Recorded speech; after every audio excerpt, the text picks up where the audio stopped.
আসসালামু আলাইকুম রহমতুল্লাহি ওয়া বারাকাতুহু। সবাইকে আমাদের যে বায়ো মিশনটা শুরু হওয়ার কথা ছিল সেটার প্রথম দিনে মানে ফার্স্ট লেকচারে স্বাগতম। তোমরা জানো আমি 30 ডেজ বায়ো মিশন স্টার্ট করছি, যেখানে আমি তোমাদেরকে অনেকগুলো চ্যাপ্টার শেষ করে দেওয়ার ইচ্ছা আছে। তোমাদের রেসপন্স বা আগ্রহ থাকলে আমি চাইলে এই দিনগুলো আরও বাড়াতে পারি, বাট আপাতত আমরা 30 দিনকে ফোকাস করে সামনে আগাবো এবং আমরা এই 30 দিনে বায়োলজি কিভাবে পড়তে হয় সেটা শিখব, বই কিভাবে পড়তে হয়, বায়োলজি বইটা কিভাবে পড়তে হয় সেটা শিখব। আমি সবসময় বলে থাকি যে বায়োলজি সবসময় তুমি অ্যাকচুয়ালি লজিক দিয়ে পড়ার চেষ্টা করবা, বেসিক দিয়ে পড়ার চেষ্টা করবা, তাহলে তোমার বইয়ের লাইনগুলো তোমার কাছে ভালো লাগবে এবং তোমার কাছে বইয়ের লাইনগুলো মিনিংফুল মনে হবে। ঠিক আছে? সো বায়োলজিকে সেভাবেই তোমাকে পড়তে হবে, কেননা বায়োলজিতেও কিন্তু লজিক আছে।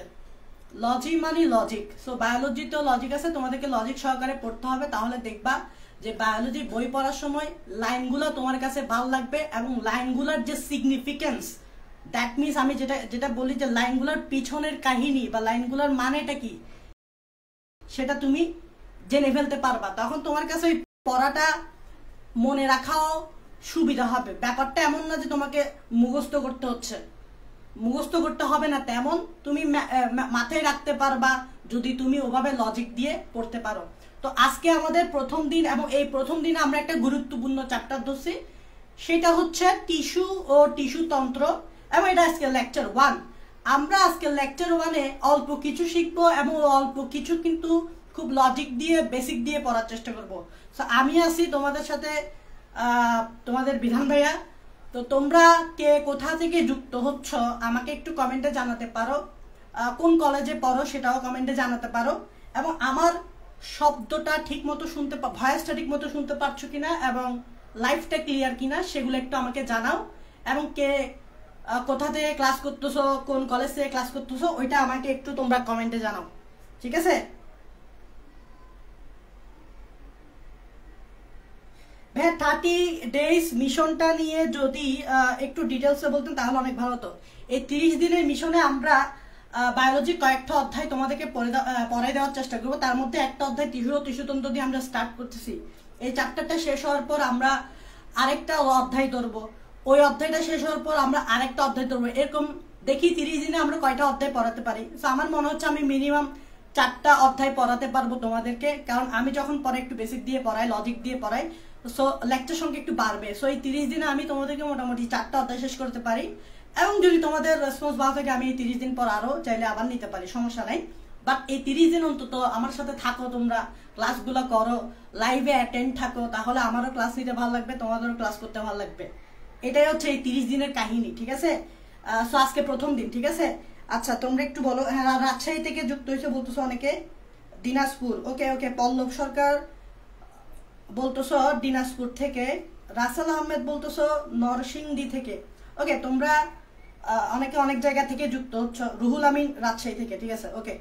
রুহুল আমিন রাজশাহী থেকে। তোমরা একটু চাইলে লাইভটা শেয়ার করে দিতে পারো এবং ফ্রেন্ডদেরকে কমেন্ট বক্সে মেনশন করে দিতে পারো, তাহলে তারা এই ক্লাসগুলোর ব্যাপারে জানবে, তারা ক্লাসগুলো করবে, সমস্যা নেই। তোমরা একটু লাইভটা শেয়ার করে দিতে পারো এবং ফ্রেন্ডদেরকে মেনশন করে দিতে পারো। তোমরা কোন কলেজ থেকে, তোমরা কে কোন কলেজ থেকে আছো একটু আমাকে জানাতে পারো। আমি ক্লাস শুরু করে দিব। আমি এই কথা জাস্ট আজকে প্রথম ক্লাস বিদে একটু বলতেছি, না এরপরে ক্লাস থেকে এসব জিজ্ঞেস করবো না, জাস্ট প্রথম ক্লাস বিদায়। ছবি সাদিকা বলতেছো চট্টগ্রাম, ওকে, আমিও চট্টগ্রাম, ওকে ওকে ওকে ওকে। তালহা বলতেছো ভাইয়া সব ক্লাস কি এই সময় হবে? ইনশাল্লাহ এই সময় করার চেষ্টা করবো, যদি কখনো টাইমটা একটু এদিক সেদিক হয় সেটা আমরা পোস্ট করে বলে দিব, কোনো সমস্যা নাই। আর মোহাম্মদ রিয়াজ বলতেছো ঢাকা দোহার থেকে, ভাইয়া সব ক্লাস কি এখানে হবে? হ্যাঁ এখানে হবে। আরিফুর রহমান সায়েন্স কলেজ ঢাকা থেকে বলতেছো। ঈশা বলতেছো বাকুলিয়া গভর্নমেন্ট কলেজ থেকে। জিএম রশিদুল যশোর থেকে। আল গালিব পার্বতীপুর আদর্শ কলেজ থেকে হচ্ছে, আচ্ছা ওকে ওকে। কক্সবাজার থেকে আসো আমাদের সাথে। নাইম আহমেদ শফিউদ্দিন সরকার একাডেমি থেকে আসো। রনি রংপুর থেকে আসো। সাজল নোয়াখালী থেকে আসো, ওকে ওকে। তারপর আর কি আসো? তালহা টেকনাফ থেকে আসো। সামিয়া মহিলা কলেজ চট্টগ্রাম, ওকে ওকে ওকে ওকে ওকে, তোমরা একটু ফ্রেন্ডদেরকে মেনশন করে দাও এবং লাইভটা একটু শেয়ার করে দাও। তোমরা অনেকে অনেক জায়গা থেকে আসো, দেখে ভালো লাগতেছে, সমস্যা নাই। এখন আচ্ছা পল্লব বলতেছো দিনাজপুরের পোলা, হ্যাঁ দিনাজপুরের পোলা স্পেশালিটি কি আমাদেরকে একটু জানাতে পারো? তুমি যেহেতু বলতেছো দিনাজপুরের পোলা, তাহলে স্পেশালিটি কি দিনাজপুরের পোলা একটু আমাদেরকে জানাতে পারো। শান্তা চন্দ্রনাথ বলতেছো নোয়াখালী থেকে। সোডিয়াম ক্লোরাইড বলতেছো নারুন্দি স্কুল অ্যান্ড কলেজ থেকে। আলাল কবির বলতেছো ভাইয়া রেকর্ড থাকবে না? হ্যাঁ রেকর্ড থাকবে, তবে লাইভে ক্লাস করার চেষ্টা করবা, আদারওয়াইজ কিন্তু ভাইয়ার আগ্রহটা কমবে আর কি, এটাই সমস্যা। মোহাম্মদ রিয়াজ ঢাকা ডিএন কলেজ থেকে। সামিয়া সামিয়া বলতেছো, আবার বলতেছো আছি ওকে। শরীফুল সিরাজগঞ্জ থেকে, বেলকুচি গভর্নমেন্ট কলেজ। আলাল কবির কারমাইকেল কলেজ। ওকে ওকে ওকে, আমি হয়তো অনেক অনেক পড়ে বসি। প্লাবন মন্ডল সাতক্ষীরা থেকে। ওকে ওকে আচ্ছা আচ্ছা, আমি মনে হয় অনেক পড়ে বসি। এই ক্লাসটা বেসিক্যালি এইচএসসি 23 ব্যাচের জন্যই সাজানো, বাট এইচএসসি 22 ব্যাচ যেহেতু আরো 3 মাস সময় আছে, তোমরা এগুলো করতে পারো, কোনো সমস্যা নাই। বাট এই ক্লাসটা আমার এইচএসসি 23 ব্যাচের জন্য, বাট এইচএসসি 20 ব্যাচ অবশ্যই দেখতে পারবা, কারণ আরো 3 মাস আছে। এই 3 মাসে কয়েকটা অধ্যায় শেষ করতে পারলে মন্দ নাই। আচ্ছা চলো আমরা একটু, তোমাদের অনেক কিছুই দেখছি, এখন আমরা একটু লাইভ ক্লাসটা স্টার্ট করে নিই। তো আমরা পড়বো টিস্যু ও টিস্যুতন্ত্র এই চ্যাপ্টারটা, এবং আমি বলছি আমি যখন একটা চ্যাপ্টার ধরবো ওই চ্যাপ্টারের আমি বইয়ের লাইনগুলো তোমাদের বোঝানোর চেষ্টা করবো লজিক দিয়ে, বেসিক দিয়ে। তো তোমরা সবাই ছোটবেলা থেকে টিস্যু, আমরা যখন টিস্যু পড়বো তখন কিন্তু আমরা প্রথমে একটা জিনিস পড়ি, সেটা হচ্ছে টিস্যু কাকে বলে। এই জিনিসটা আমরা সবাই কিন্তু মুখস্থ করি, তাই না? টিস্যু কাকে বলে সেটা তোমরা সবাই এমনিই জানো, ছোটবেলা থেকে পড়ে আসতেছো, ক্লাস 8 থেকে মেবি পড়ে আসতেছো হোয়াট ইজ টিস্যু বা টিস্যু কাকে বলে।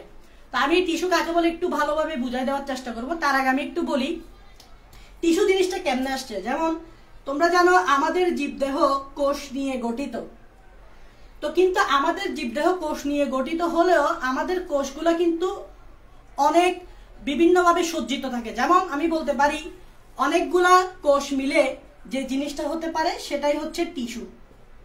তাহলে দেখো টিস্যু জিনিসটা যখন আমরা বলি তখন অ্যাকচুয়ালি এখানে অনেকগুলা কোষ থাকে, অনেকগুলা কোষ মিলেই মূলত টিস্যুটা হয়। তালাপোকাও আমাদের সাথে ক্লাস করতে চলে আসছে, মজা, তালাপোকাও ক্লাস করতে চলে আসছে। আচ্ছা যাই হোক, অনেকগুলো কোষ মিলে কি হয়? টিস্যু হয়। আবার অনেকগুলো টিস্যু মিলে কি হয়? অঙ্গ হয়। আবার অনেকগুলো অঙ্গ মিলে কি হয়? তন্ত্র হয়। তো আমরা অ্যাকচুয়ালি কোন পার্টটা পড়বো? আমরা অ্যাকচুয়ালি এই অনেকগুলো কোষ মিলে যে টিস্যুটা হয় এই পার্টটা আমরা পড়তেছি। তার মানে টিস্যু হওয়ার জন্য কিছু কন্ডিশন থাকতে হবে, যে তোমার বডিতে অনেকগুলো কোষ থাকতে হবে। তার মানে টিস্যু এর জন্য কন্ডিশন কি? অনেকগুলো কোষ থাকতে হবে। যদি তোমার বডিতে অনেকগুলো কোষ থাকে তাহলে তোমার বডিতে টিস্যু সৃষ্টি হবে। যে কোনো প্রাণীতে যদি অনেকগুলো কোষ থাকতে পারে তাহলে টিস্যু সৃষ্টি হতে পারে। আবার অনেকগুলো টিস্যু মিলে অঙ্গ সৃষ্টি হতে পারে, আবার অনেকগুলো অঙ্গ মিলে তন্ত্র সৃষ্টি হতে পারে। আমরা একটা এক্সাম্পল দিই, যেমন তোমরা সবাই জানো যে আমাদের একটা তন্ত্র আছে, সেটা হচ্ছে স্নায়ুতন্ত্র। সেটার নাম কি? স্নায়ুতন্ত্র। তো এই স্নায়ুতন্ত্রটা অ্যাকচুয়ালি কেমন হয়েছে এই ক্রাইটেরিয়াটা ফলো করবা। যেমন আমাদের স্নায়ুতন্ত্র গঠন হওয়ার আগে লাগবে স্নায়ু কোষ। যেমন আমরা সবাই জানি স্নায়ু কোষকে বলা হয় নিউরন। তোমরা সবাই নিউরনকে চিনো না? যেটাকে বলা হয় স্নায়ু কোষ। অনেকগুলা নিউরন মিলে যখন একটা নির্দিষ্ট কাজ করবে তখন তৈরি হয়ে যাবে স্নায়ু টিস্যু। তখন তৈরি হয়ে যাবে কি? স্নায়ু টিস্যু। অনেকগুলা স্নায়ু টিস্যু মিলে তৈরি করবে একটি অঙ্গ। যেমন সেই অঙ্গটা হইতে পারে আমাদের মস্তিষ্ক। যেমন আমি অঙ্গটার নাম বলতেছি, আমাদের কি? মস্তিষ্ক। তারপর মস্তিষ্ক পরবর্তীতে তোমার স্নায়ুতন্ত্র গঠনে গুরুত্বপূর্ণ ভূমিকা লাগবে, কারণ মস্তিষ্কের পাশাপাশি আমাদের আছে সুষুম্না কাণ্ড, স্পাইনাল কর্ড। ওই সুষুম্না কাণ্ড মস্তিষ্ক মিলে পরবর্তীতে তন্ত্র গঠিত করবে। তাহলে অ্যাকচুয়ালি অনেকগুলো কোষ মিলে টিস্যু হবে। তার মানে টিস্যু হওয়ার শর্ত দেখো, প্রথমে এই যে টিস্যুর কথা বলতেছি, টিস্যুর জন্য তোমার কি লাগবে? অনেকগুলা কোষ। এটা হচ্ছে ফার্স্ট শর্ত টিস্যু হওয়ার। অনেকগুলো কোষ না থাকলে কিন্তু তুমি টিস্যু পাবে না। এখন আসো, শুধু কি এগুলা হলেই টিস্যু বলবো, যে অনেকগুলো কোষ থাকলেই যে টিস্যু বলবো? ব্যাপারটা এমন না। যেমন আমি কিছু পয়েন্ট বলতেছি, পয়েন্টটা হচ্ছে দেখো কি থাকতে হবে? অবিচ্ছিন্ন কোষসমূহ। কি থাকতে হবে? অবিচ্ছিন্ন কোষসমূহ। আচ্ছা কোষসমূহ মানে কি? অনেকগুলো কোষ না? এই পয়েন্টটা মানে কি আগে আমাকে বলো। কোষসমূহ মানে কি? কোষসমূহ মানে হচ্ছে অনেক কোষ, অনেক কোষ। তাহলে আমি একটু আগে কি বলছি, টিস্যু হওয়ার শর্ত কি, অনেকগুলা কোষ থাকতে হবে। এখন দেখো এখানে একটা ওয়ার্ড ইউজ করছে, সেটা হচ্ছে অবিচ্ছিন্ন। ভাইয়া এই অবিচ্ছিন্ন মানেটা কি, এখন আমি তোমাদেরকে বুঝাবো। অবিচ্ছিন্নর অপোজিট ওয়ার্ড হচ্ছে বিচ্ছিন্ন। আচ্ছা আমরা অনেক সময় কিছু বলি যে বিচ্ছিন্ন ঘটনা, আমরা অনেক সময় বলি যে বিচ্ছিন্ন ঘটনা। বিচ্ছিন্ন ঘটনা মানে হচ্ছে বা বিচ্ছিন্নতা মানে হচ্ছে যেটা এখান থেকে চ্যুত হয়ে গেছে, বিচ্যুত হয়ে গেছে, একটা ঘটনা থেকে যেটা বিচ্যুত হয়ে গেছে, ঠিক আছে না, এটাকে বলা হয় বিচ্ছিন্ন। তার মানে এই অবিচ্ছিন্ন মানে বোঝাতে চাচ্ছে, ধরো এই অনেকগুলো কোষ, এই অনেকগুলো কোষ ধরো এভাবে অনেকগুলো একসাথে আছে, খেয়াল করবা। এই দেখো এটা একটা কোষ, এটা একটা কোষ, এটা একটা কোষ, এটা একটা কোষ, এটা একটা কোষ, এটা একটা কোষ, এটা একটা কোষ। একটু ভালোভাবে দেখো, এই কোষগুলো কিন্তু একে অপরের সাথে একসাথে আছে। এমন না যে এই কোষটা দূরে ছিটকে গেছে, এমন না যে এই কোষটা দূরে ছিটকে গেছে, এমন না যে এর কোষটা দূরে ছিটকে গেছে, ব্যাপারটা এমন না। এই সবগুলা কোষ কিন্তু একসাথে আছে। তার মানে কোষ টিস্যু তৈরির জন্য প্রথম শর্ত হচ্ছে এই যে কোষগুলা একসাথে থাকতে হবে, আলাদা হওয়া যাবে না। যেমন এখান থেকে একটা কোষ এভাবে বের হয়ে চলে যেতে পারবে না, এভাবে বের হয়ে বিচ্ছিন্নভাবে চলে যেতে পারবে না, একসাথে থাকতে হবে। এটা হচ্ছে অবিচ্ছিন্ন টিস্যু তৈরি হওয়ার শর্ত, অনেকগুলা কোষ প্লাস অবিচ্ছিন্ন মানে একসাথে থাকতে হবে, বিচ্ছিন্ন হওয়া যাবে না।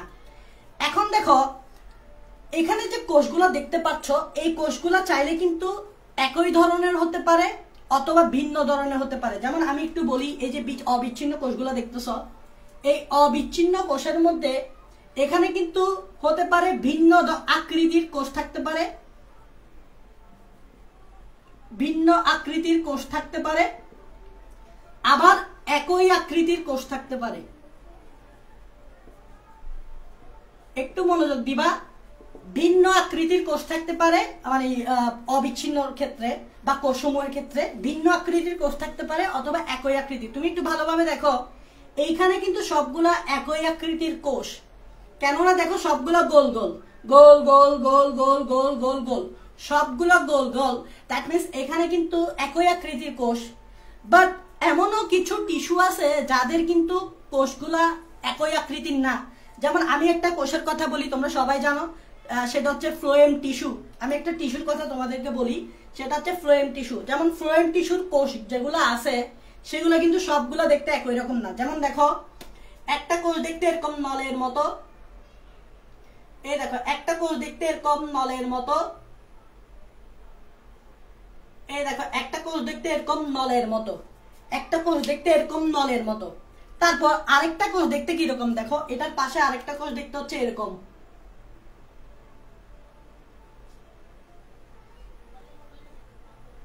এরকম আরেক ভিন্ন আকৃতির। দেখো এই যে ভিন্ন আকৃতির আরেক ধরনের কোষ, এদিকে আমি দেখাচ্ছি ভিন্ন আকৃতির আরেক ধরনের কোষ, ভিন্ন আকৃতির আরেক ধরনের কোষ। এটার আকৃতি আর এটার আকৃতি সেম না, ভিন্ন আকৃতি আরেক ধরনের কোষ। আবার এটার পাশে আরেক ধরনের কোষ আছে, এরকম এরকম কিছু কোষ আছে, এরকম কিছু দেখো ভিন্ন আকৃতির, সবগুলা কিন্তু একই আকৃতির না, ভিন্ন আকৃতির কোষ আছে। তো এই কোষগুলো কিন্তু আবার একসাথে আছে, অবিচ্ছিন্ন না, সরি বিচ্ছিন্ন না। এই যে এখানে আমরা বারবার একটা টার্ম ইউজ করতেছি অবিচ্ছিন্ন, মানে বিচ্ছিন্ন না। তুমি বলো এই কোষগুলা কি একে অপর থেকে দূরে আছে? না, এই কোষগুলো সবগুলো একসাথে আছে, মানে অবিচ্ছিন্ন অবস্থায় আছে। এই কোষগুলো সবগুলো একসাথে আছে, মানে অবিচ্ছিন্ন অবস্থায় আছে। কিন্তু পার্থক্য এরকম হতে পারে, একই আকৃতির কোষ থাকতে পারে অথবা ভিন্ন আকৃতির কোষ থাকতে পারে। যেমন এখানে সবগুলো গোল একই আকৃতির কোষ, বাট এখানে এই কোষটা দেখতে কি রকম দেখো, এই কোষটা দেখতে কি রকম দেখো, এই কোষটার আকৃতি কিরকম দেখো। তাহলে এখানে ভিন্ন আকৃতির কোষ, আমি এটাই বুঝাতে চাইছি। তাহলে কোষ টিস্যু তৈরি হওয়ার প্রথম শর্ত হচ্ছে অবিচ্ছিন্ন কোষসমূহ থাকতে হবে, অনেকগুলো কোষ থাকতে হবে, আবার অবিচ্ছিন্ন হতে হবে, মানে এরকম একসাথে থাকতে হবে, একসাথে থাকতে হবে। একই আকৃতির কোষও থাকতে পারে, আবার ভিন্ন আকৃতির কোষও থাকতে পারে। এটাই হচ্ছে প্রথম কথা। এবার আসো দ্বিতীয় পয়েন্টে। এগুলো হচ্ছে আমি প্রথম পয়েন্টটা ব্যাখ্যা দিছি, আমি প্রথম পয়েন্টটা তোমাদেরকে ব্যাখ্যা দিছি। তারপর দ্বিতীয় পয়েন্টটা কি হতে পারে, দ্বিতীয় পয়েন্টটা তোমাদের কি হতে পারে। তেমন দ্বিতীয় পয়েন্টটা হচ্ছে দেখো সমধর্মী ও একই ধরনের কাজ করতে হবে।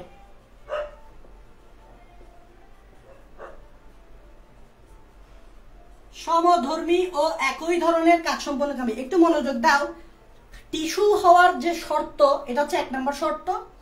2 নম্বর শর্ত হচ্ছে এদের ধর্ম সেম হইতে হবে। সমধর্মী মানে হচ্ছে ধর্ম সেম, একই ধরনের কাজ করতে হবে।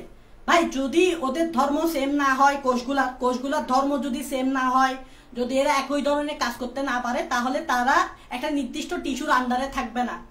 একটা নির্দিষ্ট টিস্যুর আন্ডারে যতগুলো কোষ থাকবে সবগুলোর ধর্ম সেম হইতে হবে, সবগুলোর কাজ সেম হইতে হবে। সবগুলোর ধর্ম সেম হইতে হবে, সবগুলোর কাজ সেম হইতে হবে। আচ্ছা, ধর্ম সেম মানে কি? ধরে নাও এখানে অনেকগুলো এরকম কোষ আছে, এখানে অনেকগুলো এরকম কোষ আছে, প্রায় 4টা কোষ আমি আঁকলাম, ঠিক আছে? এই কোষগুলো মিলে এখানে একটা ধরে নাও টিস্যু হবে। এই টিস্যুটার আমি নাম দিচ্ছি, এই টিস্যুটার নাম দিচ্ছি হচ্ছে স্নায়ু টিস্যু। আচ্ছা, স্নায়ু টিস্যু না দেই, তোমরা বুঝার মতো একটা দেই। এই টিস্যুটার নাম দিলাম আমরা আচ্ছা স্নায়ু টিস্যু দিই। এই টিস্যুটার নাম দিলাম আমরা স্নায়ু টিস্যু। এখন যেহেতু এটা টিস্যু, তাহলে এখানে অনেকগুলো কোষ আছে এবং প্রত্যেকটা কোষের ধর্ম কিন্তু সেম। কিরকম? যেমন দেখো, এই কোষের নাম হচ্ছে নিউরন, এই কোষের নাম হচ্ছে নিউরন, এই কোষের নামও নিউরন, এই কোষের নামও নিউরন, এই কোষের নামও কি? নিউরন।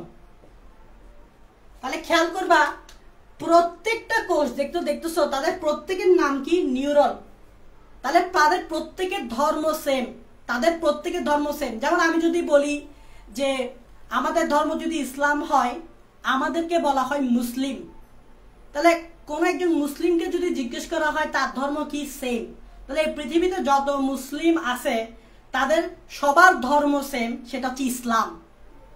তাহলে এটা যদি স্নায়ু টিস্যু হয়, তাহলে এখানে যে কোষগুলো থাকবে তাদেরকে আমরা বলবো নিউরন। আর সবাই যেহেতু নিউরন, তাহলে তাদের সবার ধর্ম সেম, মানে হচ্ছে তারা সবাই স্নায়ু টিস্যু তৈরি করবে। তারা সবাই কি তৈরি করবে? স্নায়ু টিস্যু তৈরি করবে। তার মানে তারা হচ্ছে সমানধর্মী। আমাদের ধর্মটাকে এটার সাথে কম্পেয়ার করতে পারো। আমাদের প্রত্যেকের ধর্ম ইসলাম, মানে হচ্ছে আমরা মুসলিম। তো এটা হচ্ছে ধর্ম মানে স্নায়ু টিস্যু, এরা প্রত্যেককে হচ্ছে নিউরন। তাহলে তাদের সবার ধর্ম সেম, সেটা হচ্ছে স্নায়ু টিস্যু তৈরি করা। তাদের সবার ধর্ম সেম, সেটা হচ্ছে স্নায়ু টিস্যু তৈরি করা। তাই তাদের প্রত্যেকের নাম দেখো নিউরন। এমন না যে একে বলবো নিউরন, একে আরেকটা নাম দিছি। ব্যাপারটা আমরা সবাই মুসলিম, আমরা প্রত্যেকেই সেম। তো এটাই বোঝা আমাদের ওদের সবার ধর্ম সেম। এখন একই ধরনের কাজ করতে হবে। এই নিউরন যে কাজ করবে, এই নিউরো ঠিক সেম কাজ করতে হবে, এই নিউরনও ঠিক সেম কাজ করতে হবে, এই নিউরনও ঠিক সেম কাজ করতে হবে। মোট কথা তাদেরকে সেম কাজ করতে হবে। তারা যদি সেম কাজ করে তাহলে তারা টিস্যু হতে পারবে। এখন এক একজন যদি এক একটা কাজ করে তারা টিস্যু হতে পারবে না। যেমন আমরা সবাই মুসলিম, আমাদের কাজ হচ্ছে নামাজ পড়া। আমি জাস্ট একটা সিম্পল বলতেছি, সেটা হচ্ছে নামাজ পড়া, ঠিক আছে? সবার কাজ হচ্ছে এটা। সো সবার প্রত্যেকের কাজ সেম হইতে হবে। তাহলে প্রত্যেকের কাজ কি হইতে হবে? সেম হইতে হবে। এটাই হচ্ছে একই ধরনের কাজ সম্পন্ন করে। এই জিনিসটা আমি আরেকটু পর বুঝাবো, তখন তোমরা ভালো করে বুঝবা। তাহলে এই পয়েন্টটা হচ্ছে এটাই বুঝাতে যাচ্ছে। এখন দেখো সমধর্মী, এটা হচ্ছে, এবং লাস্ট পয়েন্ট হচ্ছে একই উৎস থেকে সৃষ্ট হতে হবে। একই উৎস হতে সৃষ্ট হতে হবে, একই উৎস হতে সৃষ্ট হতে। এটাই হচ্ছে সবার লাস্টের পয়েন্ট। আমি 3টা পয়েন্ট বলছি, একটু খেয়াল করবা। টিস্যু হওয়ার জন্য অবিচ্ছিন্ন কোষসমূহ হতে হবে, সমধর্মী ও একই ধরনের কাজ করতে হবে, এবং এই যে কোষগুলা আসবে, উৎস মানে হচ্ছে যেখান থেকে আসে বা যেখান থেকে এই কোষটা আসে, তাদের প্রত্যেকের উৎস সেম হতে হবে। তাদের প্রত্যেকের উৎস কি হইতে হবে? সেম হতে হবে। যেমন এখানে ধরে নাও অনেকগুলা কোষ আছে, এই অনেকগুলা কোষগুলা যে সোর্স থেকে আসবে, এখানে একটা উৎস আছে। এই কোষের উৎস যা হবে, এই কোষের উৎস তা হবে। এই কোষ যেখান থেকে আসবে, এই কোষ সেখান থেকে আসবে, এই কোষ সেখান থেকে আসবে, এই কোষ সেখান থেকে আসবে, এই কোষ সেখান থেকে আসবে, এই কোষ সেখান থেকে আসবে। যেমন তোমরা ধরে নাও তোমরা 3 ভাই বোন, তো তোমরা এখন তোমাদের একজন ভাইকে জিজ্ঞেস করছে তোমার উচ্চ কি, তুমি কোথা থেকে আসছো, তাহলে তুমি বলবা তুমি তোমার বাবা মাধ্যমে পৃথিবীতে আসছো। এখন তোমার আরেকজন ভাইকে জিজ্ঞেস করছে তুমি কোত্থেকে আসছো, সেও বলবে তোমার সেম উচ্চ সেম তোমার বাবা মা থেকে আসছে। তোমার আরেকজন বোনকে জিজ্ঞেস করলো তুমি কোত্থেকে আসছো, সেও সেম উত্তর দিবে তোমার বাবা মা থেকে আসছে। তাহলে তোমরা যে 3 ভাই বোন আছো তাদের প্রত্যেকের উৎস কিন্তু সেম, সেটা হচ্ছে বাবা মা। তাহলে এখানে যতগুলো কোষ আছে তাদের প্রত্যেকের উৎস কিন্তু সেম হবে। এখন এই 3টাকে একসাথে করে দিলেই তুমি বুঝে গেছো টিস্যু কি।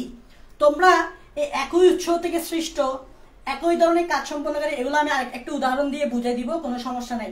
তাহলে what is tissue, what is tissue এখান থেকে দেখে দেখে বলতে পারবা, এখান থেকে দেখে দেখে বলতে পারবা। সেটা হচ্ছে অবিচ্ছিন্ন কোষসমূহ যারা একই উৎস থেকে সৃষ্ট এবং সমধর্মী এবং একই ধরনের কাজ সম্পন্নকারী তাদেরকে টিস্যু বলে। অবিচ্ছিন্ন কোষসমূহ যারা একই উৎস হতে সৃষ্ট সমধর্মী ও একই ধরনের কাজ সম্পন্নকারী তাদেরকে টিস্যু বলে। এই 3টা পয়েন্টকে তুমি একসাথে করলেই টিস্যুর একটা পারফেক্ট সংজ্ঞা হয়ে যাবে। এটাই হচ্ছে মূলত টিস্যু। আমি একটা এক্সাম্পল তোমাদেরকে দিয়ে দিচ্ছি, তোমরা সবাই মোটামুটি টিস্যু চিনো এবং তোমরা একটা টিস্যুর নাম সবাই হয়তো শুনছো, তোমরা সবাই একটা টিস্যুর নাম শুনছো, সেটার নাম হচ্ছে জাইলেম টিস্যু। সবাই মোটামুটি একটা টিস্যুর নাম শুনছো, সেটা হচ্ছে কি জাইলেম টিস্যু। দেখো জাইলেম টিস্যু, তাহলে খেয়াল করবা এদেরকে আমি টিস্যু কখন বলবো, যদি এখানে অনেকগুলো কোষ থাকে। এখন দেখো সংজ্ঞাটা আমি এখানে অ্যাপ্লাই করব, এদেরকে টিস্যু কখন বলবো, যদি অনেকগুলো কোষ থাকে। তাহলে দেখো জাইলেম টিস্যুতে অনেকগুলো কোষ আছে, কি কি বলো তো। 1 নম্বরে আছে ট্রাকিট, একটা টিস্যু কোষ। 2 নম্বরে আছে ভেসেল, 3 নম্বরে আছে জাইলেম ফাইবার, 4 নম্বরে আছে জাইলেম প্যারেনকাইমা। তাহলে তুমি আমাকে বলো, আমি একটু কি বলছি, টিস্যু হওয়ার শর্ত কি? টিস্যু হওয়ার শর্ত হচ্ছে যে তোমার অনেকগুলা কোষ থাকতে হবে। দেখো এখানে অনেকগুলা কোষ আছে এবং এগুলো অবিচ্ছিন্ন হইতে হবে, মানে কি এগুলো আলাদা আলাদা থাকতে পারবে না, এগুলো একসাথে থাকতে হবে, এগুলো একসাথেই থাকে। এখন দেখো এটা 1 নম্বর পয়েন্টে গেছে। 2 নম্বর পয়েন্ট কি বলছে, এদের কাজ একই হইতে হবে। এখন দেখো এরা প্রত্যেকে একই ধরনের একটা নির্দিষ্ট একই রকম কাজ করে, সেটা কি তোমরা জানো যে জাইলেমের কাজ হচ্ছে মূল থেকে পাতায় পানি পৌঁছায় দেওয়া। তার মানে এদের কাজ কি, মূল থেকে পাতায় পানি পরিবহন। একটু খেয়াল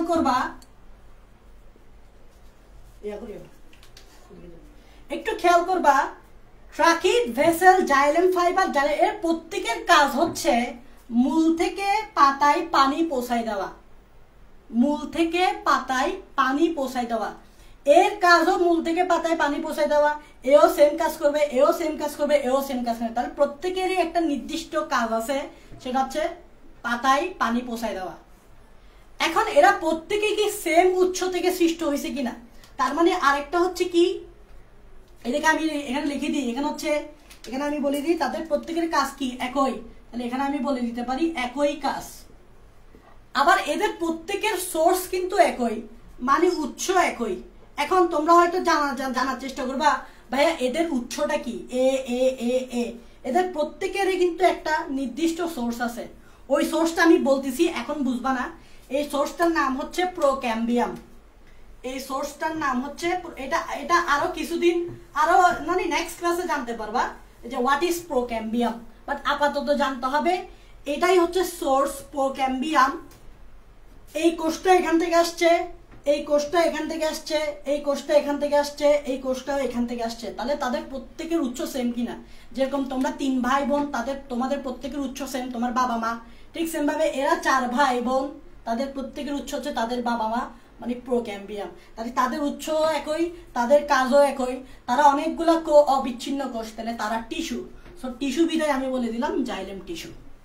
সো টিস্যু কি এমনি হবে না, টিস্যু হওয়ার জন্য কিছু শর্ত আছে। শর্ত হচ্ছে 3টা, অনেকগুলো কোষ থাকতে হবে অবিচ্ছিন্ন অবস্থায়, একই ধরনের কাজ করতে হবে, একই উৎস হতে সৃষ্টি হতে হবে, তাহলে তুমি ওই কোষগুলোকে একসাথে বলতে পারবে টিস্যু। এটাই হচ্ছে টিস্যুর একটা বিস্তারিত সংজ্ঞা। আই হোপ আমি এতটুকু তোমাদেরকে বুঝাতে পারছি।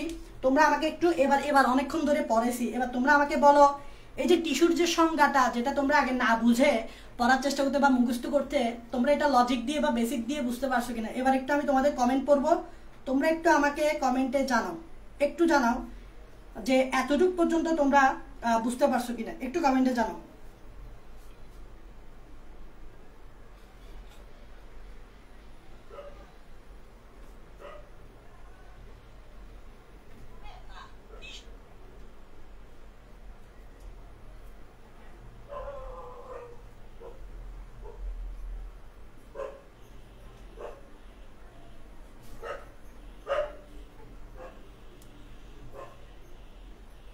সামিয়া সামিয়া বলতেছ বুঝছি। জি ভাইয়া আগে এত ক্লিয়ার ছিল না কনসেপ্ট। আইমন ওকে, জি ভাইয়া আগে ক্লিয়ার ছিল না কনসেপ্ট। আচ্ছা বুঝছো, ওকে বুঝেছি বুঝেছি। রূপা বলতেছো বুঝেছি। পল্লব বলতেছো ইয়েস ভাই পুরাই ক্লিয়ার। সামিয়া বলতেছো বুঝছি বুঝছি, জি বুঝছি, জি ভাইয়া বুঝছি। আচ্ছা সবাই যেহেতু বুঝতেছো, তাহলে আমি ধরে নিলাম সবাই যারা লাইভটা করতেছো তারা সবাই কি বুঝতেছো। তাহলে আমরা এবার একটু আরেকটু একটা টপিকে যাই, যে টিস্যু তো আমরা বুঝলাম, কিন্তু টিস্যুর সিগনিফিকেন্সটা কি আমরা জানি? মানে হচ্ছে যে ধরো যে টিস্যুটা কেন সৃষ্টি হচ্ছে। টিস্যু তো না সৃষ্টি হলেও চলতো, কোষ থাকলেও তো হইতো ভাই, শুধু কোষ থাকলেও তো হইতো, টিস্যুর দরকারটা কি ছিল? এখন জানি আমরা টিস্যু সৃষ্টির কারণ। দেখো এখানে কিন্তু লজিক আছে। টিস্যু কি এমনি এমনি সৃষ্টি হয়েছে? এই পৃথিবীতে যতগুলো সৃষ্টি হয়েছে এগুলো কি এমনি এমনি হয়েছে কোনো কারণ ছাড়া? না, কারণ আছে। তাহলে টিস্যু সৃষ্টির কারণ আমরা যে সৃষ্টি হয়েছি আমরা কোনো কারণ ছাড়াই হয়েছি না, আমাদেরও কারণ আছে। আমরা কেন সৃষ্টি হয়েছি, তো টিস্যুরও তো সৃষ্টির কারণ আছে। এবার আমি তোমাদেরকে টিস্যু সৃষ্টির কারণটা বলি, আমি উত্তরটা দিচ্ছি বাট উত্তরটা বুঝাবো। উত্তরটা হচ্ছে এরকম, বহুকোষী জীবের, উত্তরটা এরকম, তোমাদের বই আছে আর আমি ডিস্টার্ব করিও না। উত্তরটা এরকম দেখো, পা পা পা দিয়ে ডিস্টার্ব করিও না, বুঝছো? এটা নড়ে যাবে। বহুকোষী জীবের শ্রম বিভাগ, এটা হচ্ছে আনসার। বাট এই আনসারটা আমরা একটু বিস্তারিত জানার চেষ্টা করব, যে বহুকোষী জীবের যে শ্রম বিভাগ আছে ওইটার কারণে টিস্যুটার অ্যাকচুয়ালি সৃষ্টি। ব্যাপারটা আমি একটা এক্সাম্পল দিয়ে তোমাদেরকে বোঝানোর চেষ্টা করি। ধরে নাও তোমরা তিন বন্ধু ধরে নাও, যে তোমরা যখন বিশ্ববিদ্যালয়ে পরীক্ষা দিতে যাবা, মেডিকেলে পরীক্ষা দিতে যাবা, বুয়েটে পরীক্ষা দিতে যাবা, ইঞ্জিনিয়ারিং ইউনিভার্সিটিতে পরীক্ষা দিতে যাবা, তখন তোমাদেরকে দূর দূরান্তে যেতে হবে। মানে তুমি চট্টগ্রামে থাকো, তোমাকে ঢাকায় যেতে হবে, তুমি ঢাকায় থাকো, তোমাকে চট্টগ্রামে আসতে হবে, এক জায়গা থেকে আরেক জায়গায় যেতে হবে। তো এরকম ধরে নাও তোমরা তিন বন্ধু ধরে নাও ঢাকা ভার্সিটি বা বুয়েটে ভর্তি পরীক্ষার জন্য ঢাকায় গেছো, তুমি ধরো চট্টগ্রামে থাকো, আমার মতো চট্টগ্রামে থাকো, তুমি ঢাকা ভার্সিটি বা বুয়েটে পরীক্ষা দেওয়ার জন্য তোমরা তিনজন গেল, কয়েকদিন আগে গেছো, একটা ম্যাচ ভাড়া নিছো, একটা ব্যাচেলর কয়েকদিনের জন্য ভাড়া নিছো। তো তোমরা যখন ভাড়া নিছো তখন তোমাদেরকে ওখানে কয়েকদিন থাকতে হবে। এখন একটা বাসায় যখন তোমাদেরকে কয়েকদিন থাকতে হয়, তখন ওই বাসায় কিছু কাজ করতে হয়, রান্না বান্না করতে হয়, ঘর ঝাড়ু দিতে হয়, বাথরুম পরিষ্কার করতে হয়, তারপর পড়ালেখাও করতে হয়, আরো অনেক ধরনের কাজ করতে হয়।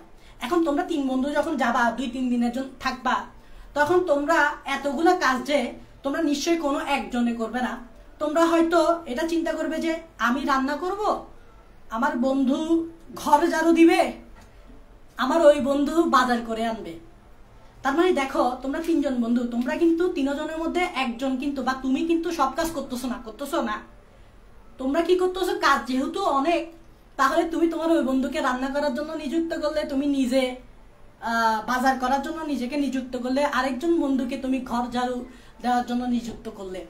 তাহলে দেখো তোমরা যেহেতু অনেকজন, তাহলে তোমরা এই যে অনেকগুলো শ্রম, অনেকগুলো কাজ ভাগ করে নিছো, অনেকগুলো কাজ ভাগ করে নেওয়ার কারণে কিন্তু টিস্যুর সৃষ্টি। এটাই বুঝাতে যাচ্ছে। দেখো বহুকোষী জীবের শ্রম বিভাগ, কাজ ভাগ করার কারণে হচ্ছে টিস্যুর সৃষ্টি। এটাই হচ্ছে অনেকগুলো কাজ ভাগ করে নেওয়ার কারণে হচ্ছে টিস্যুর সৃষ্টি। এখন দেখো ধরে নাও একটা জীব আছে যাকে বলা হয় এককোষী জীব, আরেকটা জীব আছে যাকে বলা হয় বহুকোষী জীব। একটু মনোযোগ দিবা। একটা জীব আছে যাকে বলা হয় এককোষী জীব, আরেকটা জীব আছে যাকে বলা হয় বহুকোষী জীব। তোমরা জানো এককোষী জীবে মাত্র একটা কোষ, বহুকোষী জীবে মাশাআল্লাহ অনেকগুলা কোষ।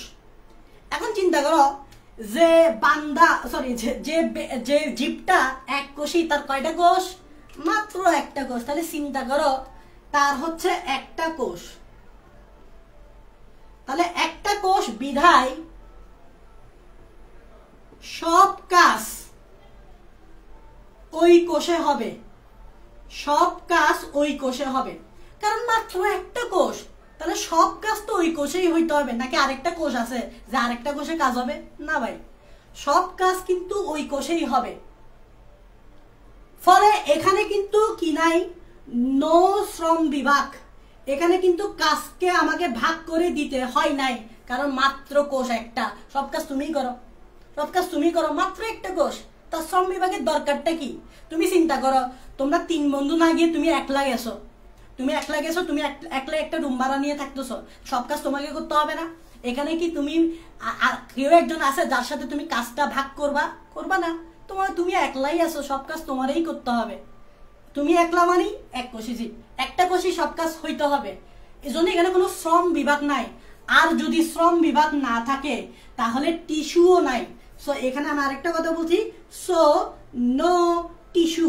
সো এই টিস্যু মানে হচ্ছে আমরা নাক মুছি, ঘাম মুছি, ওই টিস্যু না। সো নো টিস্যু, এটা হচ্ছে কাহিনী। তাহলে এক কোষী জীবে কোনো টিস্যু নাই। এইবার আসো বহুকোষী জীব। তো বহুকোষী জীবে কিন্তু অনেকগুলো কোষ, খেয়াল রাখবা, অনেক কোষ। এখন চিন্তা করো, বহুকোষী জীবে যদি অনেক কোষ হয় তাহলে কি এতগুলো কাজ কি অনেকগুলো কোষই করবে?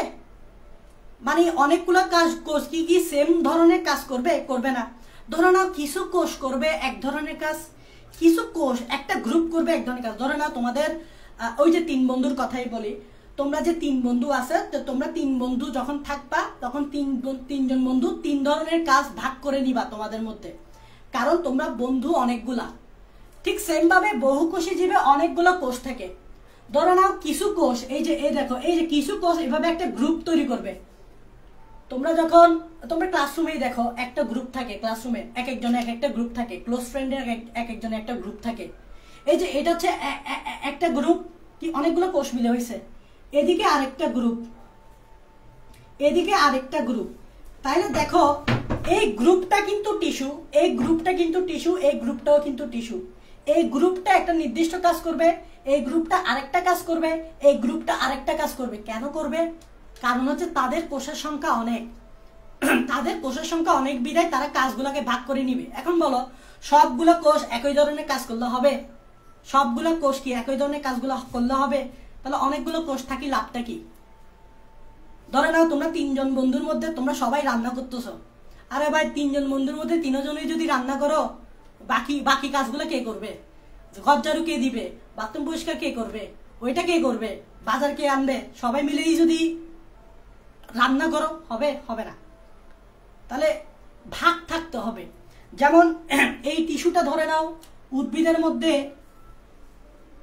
ধরে নাও উদ্ভিদের এই টিস্যুটা ধরে নাও পাতায় পানি পৌঁছে দেয়। কি পৌঁছায় দেয়? পাতায় পানি পৌঁছায় দেয়। এই টিস্যুটা ধরে নাও তোমার পাতায় যে খাবারটা তৈরি হয় সেটা সব জায়গায় পৌঁছায় দেয়। তাহলে পাতায় প্রস্তুতকৃত খাদ্য, এই টিস্যুটা ধরো পাতায় প্রস্তুতকৃত খাদ্য সব জায়গায় পৌঁছায় দেয়। ঠিক আছে না?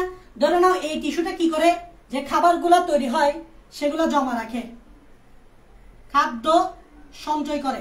তাহলে দেখো কিছু গ্রুপ এক একটা নির্দিষ্ট কাজ করবে, এমন না যে সবগুলো গ্রুপ একটা নির্দিষ্ট কাজ করবে না। তা না হলে অনেকগুলো কোষ থেকে লাভটা কি? তাহলে এখানে আমি মেইন কথাটা বলতে যাচ্ছি, অনেকগুলো কোষ থেকে তা লাভটা কি যদি সবাই একই ধরনের কাজ করে? না, কোনো লাভ নাই। এক একটা গ্রুপ এক একটা কাজ করতে হবে, তাহলেই কিন্তু আমরা বেঁচে থাকতে পারবো। আমাদের ক্ষেত্রে সেম, আমাদের এক একটা টিস্যু এক এক ধরনের কাজ করে। আমাদের স্নায়ু টিস্যু একটা কাজ করে, আমাদের হৃৎপিণ্ডের টিস্যু এক ধরনের কাজ করে। সো এক একটা টিস্যু এক একটা কাজ করে। সো অনেকগুলো কোষ সবাই যদি একই ধরনের কাজ করে তাহলে অনেকগুলো কোষ থেকে লাভটা কি? তার মানে একই ধরনের কাজ করা যাবে না, আমাদেরকে কাজ ভাগ করে দিতে হবে। একটা গ্রুপকে একটা কাজ দিতে হবে, আর একটা গ্রুপকে আরেকটা কাজ দিতে হবে। এটা এই জন্যই বলে বহুকোষী জীবের শ্রম বিভাগ। আশা করি এখন তোমরা এটা বুঝতে পারছো যে এককোষী জীবে কেন টিস্যু থাকে না, আর বহুকোষী জীবেই কেন টিস্যু সৃষ্টি হয়েছে। বহুকোষী জীবে টিস্যু সৃষ্টি না হলেও হতো, যদি টিস্যু সৃষ্টি না হতো তাহলে সবাই কিন্তু একই ধরনের কাজ করতো। আমার কথা বুঝতে পারতেছ? সবাই একই ধরনের কাজ করতো। এখন সবাই যদি একই ধরনের কাজ করে, বাকি কাজগুলো কে করবে? তোমরা সবাই যদি রান্নার কাজ করো, ঘর ঝাড়ুর কাজ কে দিবে? বাথরুম পরিষ্কার করবে কে? এই করবে কে, সেই করবে কে? একটা বেজাল লাগিয়ে যাবে না? তার চেয়ে ভালো আমি এক একজনকে এক একটা কাজ ভাগ করে দিই, তাহলে কাজগুলো খুব সুষ্ঠুভাবে হবে, তাহলে আমরা খুব সুন্দর মতো চলতে পারবো। আশা করি বুঝতে পারছো তোমরা। এবার একটা আমাকে জানাও যে এই যে টিস্যু সৃষ্টির কারণটা তোমরা বুঝতে পারছো কিনা, যে এককোষী জীবে কেন টিস্যু সৃষ্টি হয় না এবং বহুকোষী জীবে কেন টিস্যু সৃষ্টি হয়েছে, একটু তাড়াতাড়ি জানাও।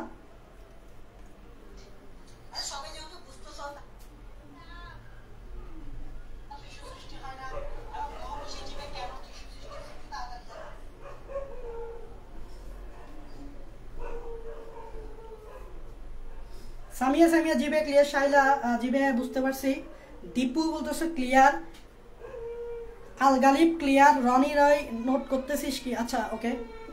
তারপর আচ্ছা আইনুন নিশাদ বলতেছো যে ভাইয়া টিস্যু মানে অনেকগুলো কোষ মিলে একই কাজ করা, তাই না? হ্যাঁ, টিস্যু মিলে একই কাজ করা, অনেকগুলো টিস্যু মানে হচ্ছে অনেকগুলো কোষ মিলে একই কাজ করা। ইয়েস, তাহলে এক এক কোষ এক এক কাজ কেন করবে? দেখো এখানে এক এক কোষ এক এক কাজ কেন করবে মানে বুঝাতে, ধরো না এই গ্রুপে যে কোষ আছে, এই গ্রুপের এই কোষের কাজ পাতায় পানায় পৌঁছায় দেওয়া, কিন্তু এই গ্রুপের এই কোষের কাজ কিন্তু পাতায় পানি পৌঁছায় দেওয়া না, পাতায় প্রস্তুতকৃত খাদ্য সব জায়গায় পৌঁছায় দেওয়া। এখানে খাদ্যটা আমি লিখি নাই, তোমরা খাদ্যটা তুলবা। তাহলে খেয়াল করবো, এই গ্রুপের এই কোষের কাজ কিন্তু পাতায় প্রস্তুতকৃত খাদ্য সব জায়গায় পৌঁছায় দেওয়া, এবং এই গ্রুপের এই কোষের কাজ কিন্তু খাদ্য সঞ্চয় করা। তাহলে এই গ্রুপের এই কোষের কাজ, এই গ্রুপের এই কোষের কাজ আর এই গ্রুপের এই কোষের কাজ কি সেম না? সো আলাদা। এটা তুমি তো ইমাজিন করতেই পারতেছো। এই গ্রুপের এই কোষটার কাজ ধরে নাও, এই যে এই কোষটা, এই গ্রুপের এই কোষটার কথা চিন্তা করো, এই কোষটার কাজ হচ্ছে এটা, এই গ্রুপের এই কোষটার কাজ হচ্ছে এটা, এই গ্রুপের এই কোষটার কাজ হচ্ছে এটা।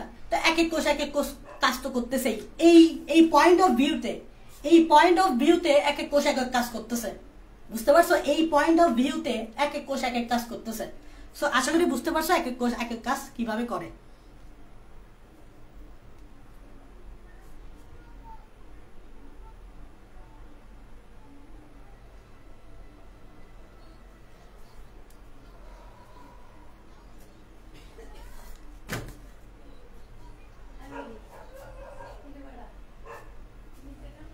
রূপা দাস বলতেছে ক্রিস্টাল ক্লিয়ার, মোহাম্মদ শাহরিয়া আলহামদুলিল্লাহ বুঝছি, সঞ্জিদা ক্লিয়ার, ইনসিয়া ইবাদত জিবে ক্লিয়ার, সামিয়া ক্লিয়ার। আচ্ছা, যে প্রশ্ন করছিলা আশা করি এখন ক্লিয়ার হতে পারছো। এক এক এই পয়েন্ট অফ ভিউতে দেখো, তুমি এখান থেকে একটা কোষকে নির্বাচন করো, এখান থেকে একটা কোষকে নির্বাচন করো, তাহলে তুমি দেখতেই পাচ্ছ এক এক কোষ এক এক কাজ করতেছে।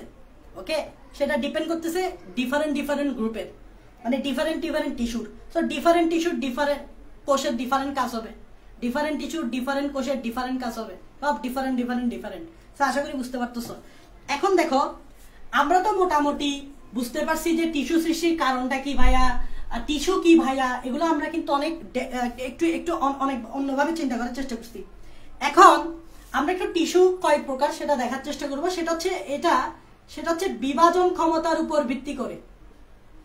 এখানে অনেক পড়া আছে, তোমরা বইয়ের লাইনগুলোকে নর্মাল লাইন মনে করো। সো নর্মাল লাইন মনে করে পড়তে যাও, ভালো নর্মাল লাইন করে পড়তে যাও, কিন্তু তোমাদের যে আসল লাইনগুলোর আসল মিনিংটা তোমরা বুঝতে পারো না।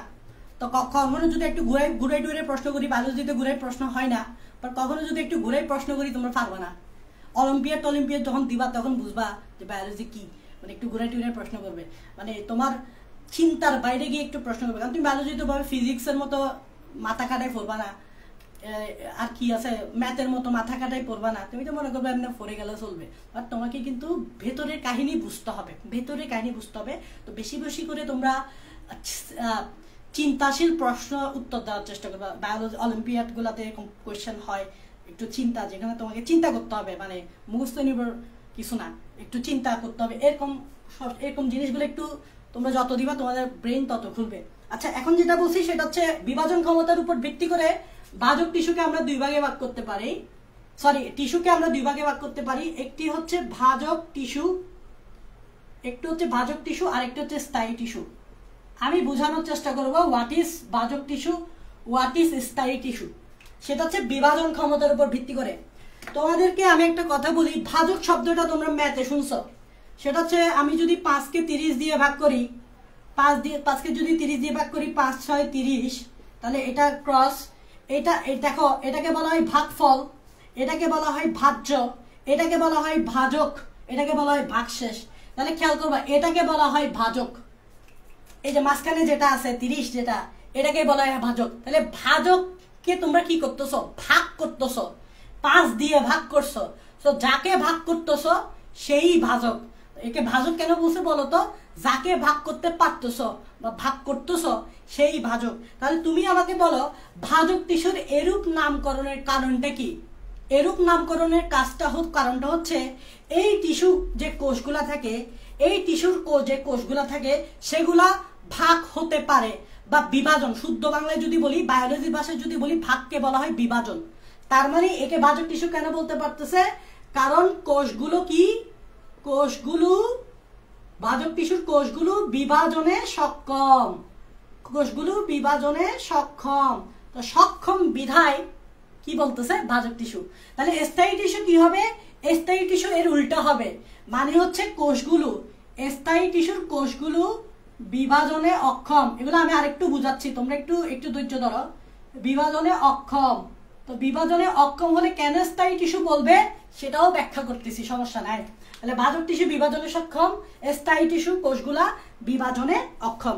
ব্যাপারটা আমি এবার তোমাদেরকে বুঝাচ্ছি। ধরে নাও তোমরা বাসা বাড়িতে কিন্তু তোমরা সবাই ছোট চারা আনো, ছোট গাছ আনো, চারা বলে এটাকে, ছোট চারা আনো। কয়েকদিন গেলে কিন্তু তোমরা দেখবা এই ছোট চারাটা অনেক বড় হবে, প্রায় 2-3 মাস গেলে তো মোটামুটি বড় হবে।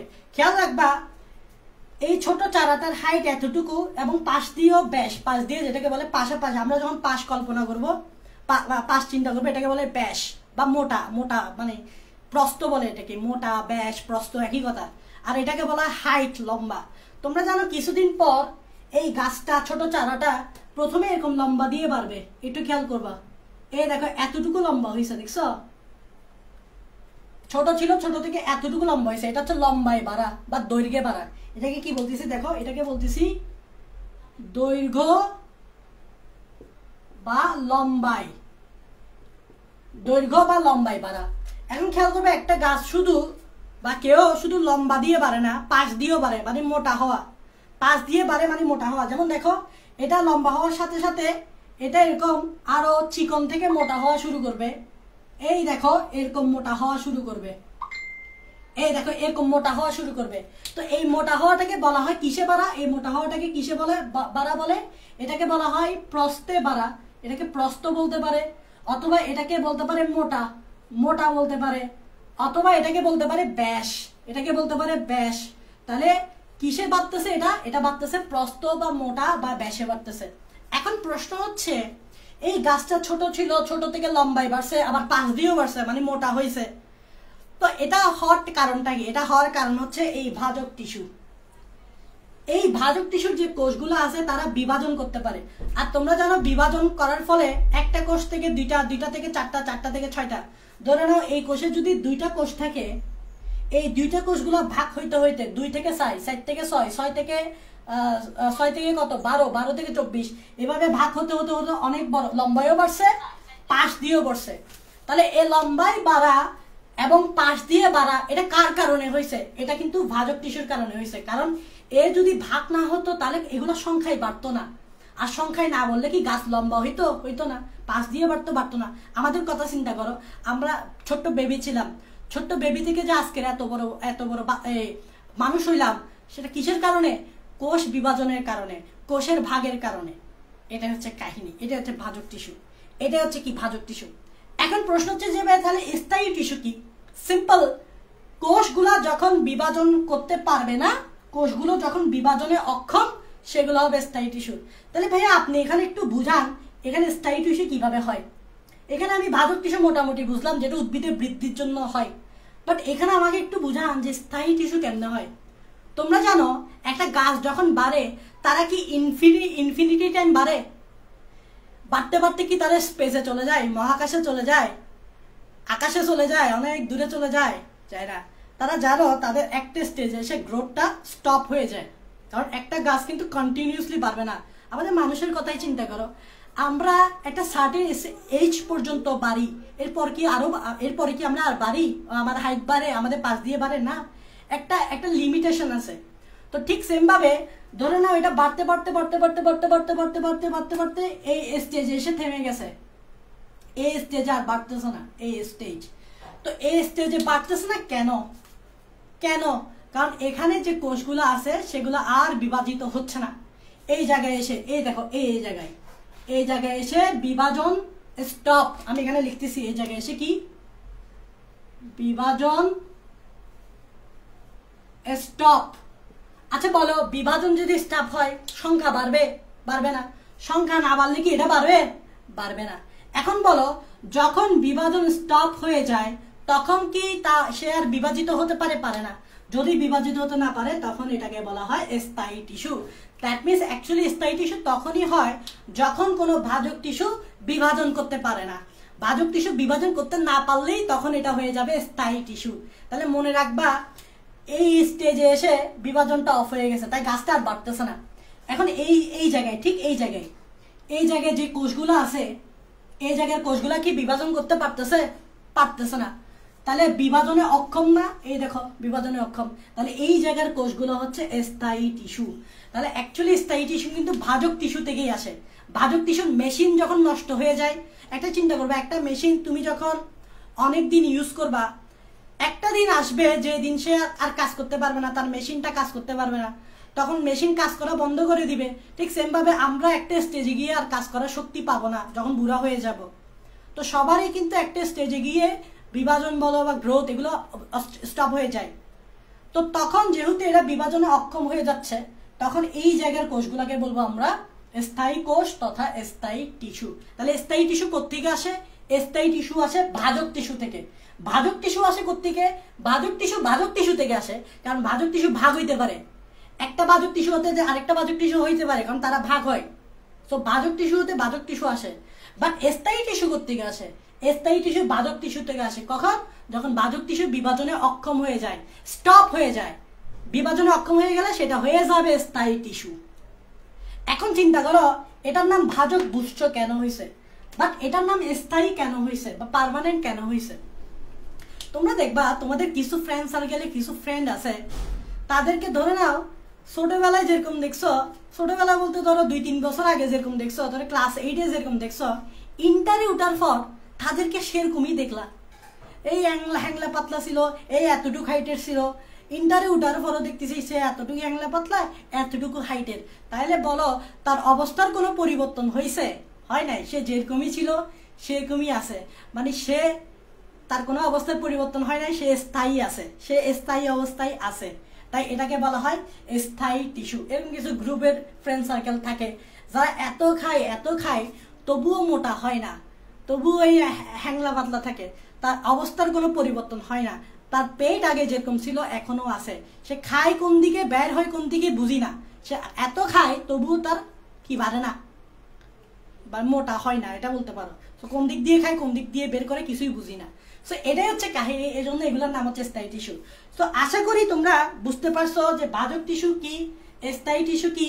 কিন্তু তোমাদেরকে আরেকটা কথা বলি, যে তোমরা দেখতে পাচ্ছ যে ভাজক টিস্যু যে বিভাজন হতে পারতেছে, তাই ভাজক টিস্যু এক ভাজক টিস্যু হতে আরেক ভাজক টিস্যু হয়ে যাবে। বাট স্থায়ী টিস্যু তো বিভাজন হতে পারতেছে না, তাহলে স্থায়ী টিস্যু কেমনে হবে? অনেকগুলো স্থায়ী টিস্যু কেমনে হবে? এখানে আমি তোমাদেরকে একটা প্রশ্ন দাঁড় করাচ্ছি। প্রশ্নটা হচ্ছে এই দেখো, এটার আনসার আমি এখনই বলে দিছি, তোমরা পারবা। স্থায়ী টিস্যু বিভাজনে অক্ষম হলে তাদের সংখ্যা বাড়ে কিভাবে, এরকম একটা প্রশ্ন আমি দাঁড় করাইছি। তোমরা অনেকেই বলতেছো স্থায়ী টিস্যু বা বিভাজন করতে পারে না, তাহলে তার সংখ্যাটা বাড়বে কিভাবে যেহেতু সে বিভাজন করতে পারো না। সেটার উত্তর আমি একটু আগেই দিছি। আনসারটা কি দেখো, আনসারটা হচ্ছে এখানে আছে ধরে নাও ভাজক কোষ, এখানে আছে ধরে নাও স্থায়ী কোষ। এখন চিন্তা করো, আমি একটু আগে তোমাদেরকে বলছি একটা ভাজক কোষ কাজ করতে করতে করতে করতে করতে করতে একটা স্টেজে আসবে যে সময় তার মেশিনটা নষ্ট হয়ে যাবে। তার মেশিন নষ্ট হয়ে গেলে কিন্তু তার সে আর কাজ করতে পারবে না। সো একটা ভাজক কোষের কাজ হচ্ছে বিভাজিত হওয়া। এখন তার মেশিন যদি নষ্ট হয়ে যাবে, সে যদি বৃদ্ধ হয়ে যায়, তাহলে সে আর বিভাজন করতে পারবে না। তো ধরে নাও এই ভাজক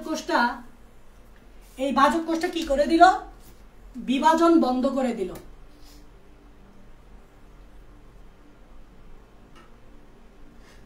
যখন কোনো ভাজক কোষ বিভাজন বন্ধ করে দেয়, তখন তাকে আর ভাজক বলাটা অপরাধ হবে, কারণ ভাজক মানে হচ্ছে বিভাজিত হওয়া।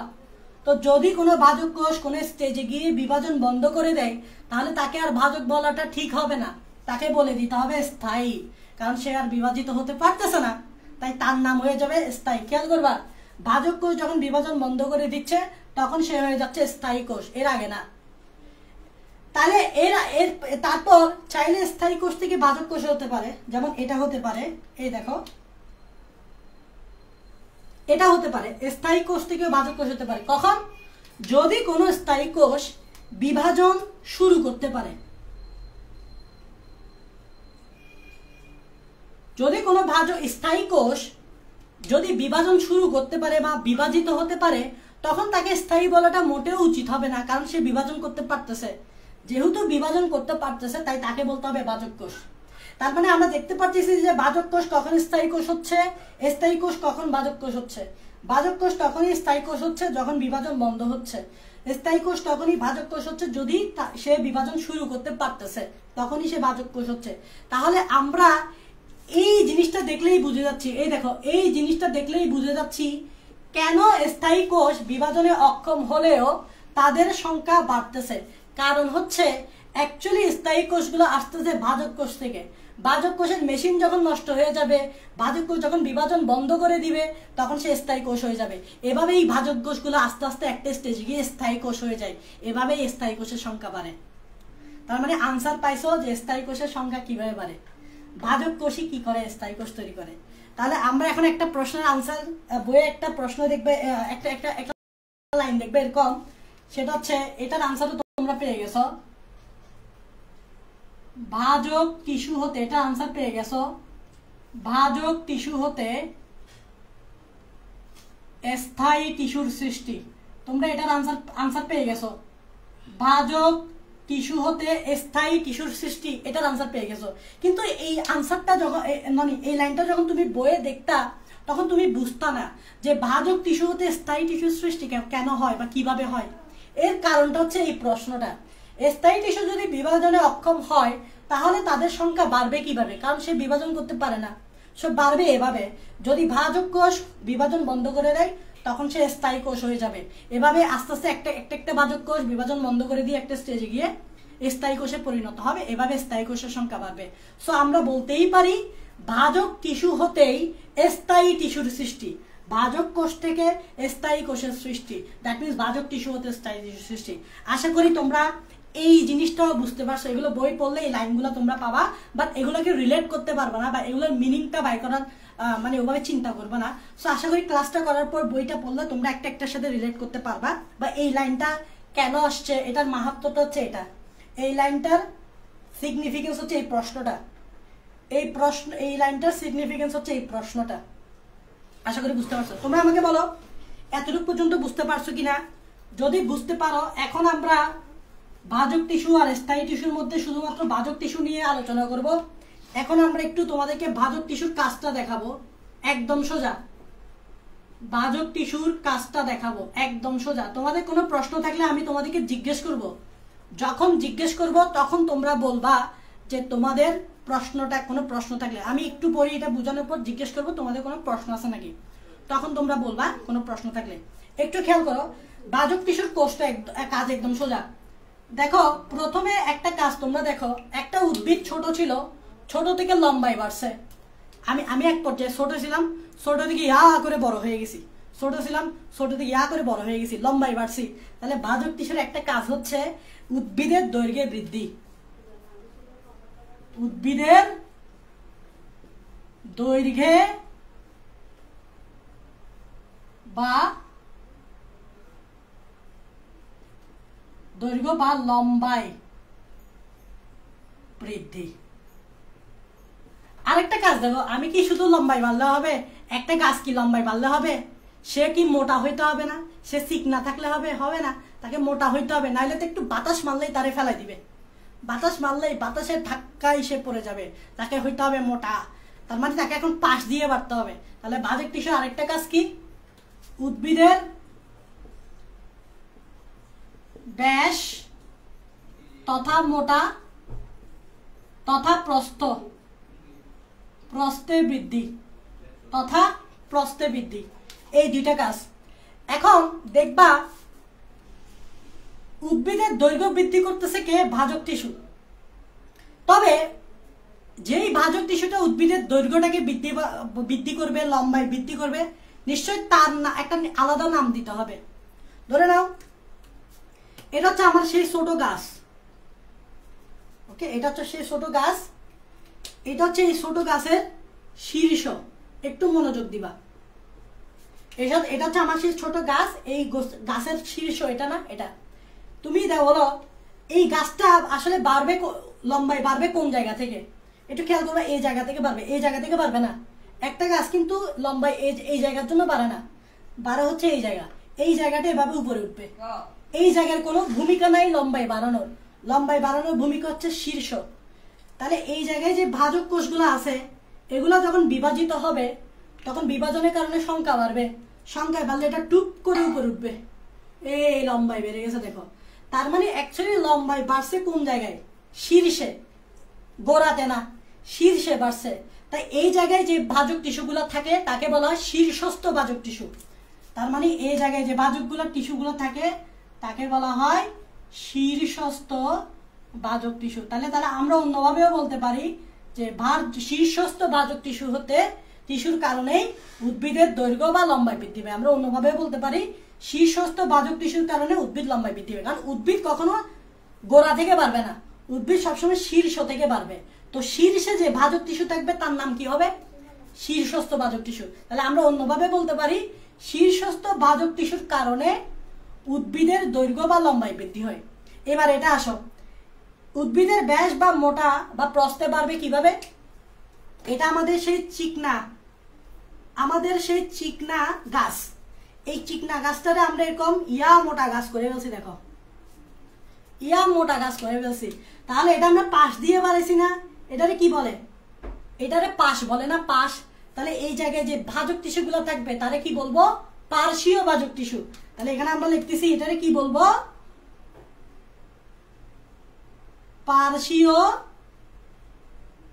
ভাজক টিস্যু। তাহলে একটা কথা বলো, পার্শ্বীয় ভাজক টিস্যুর কারণে উদ্ভিদের ব্যাস বা মোটা বা প্রস্থে বৃদ্ধি পায়, কারণ এটা হচ্ছে পাশ।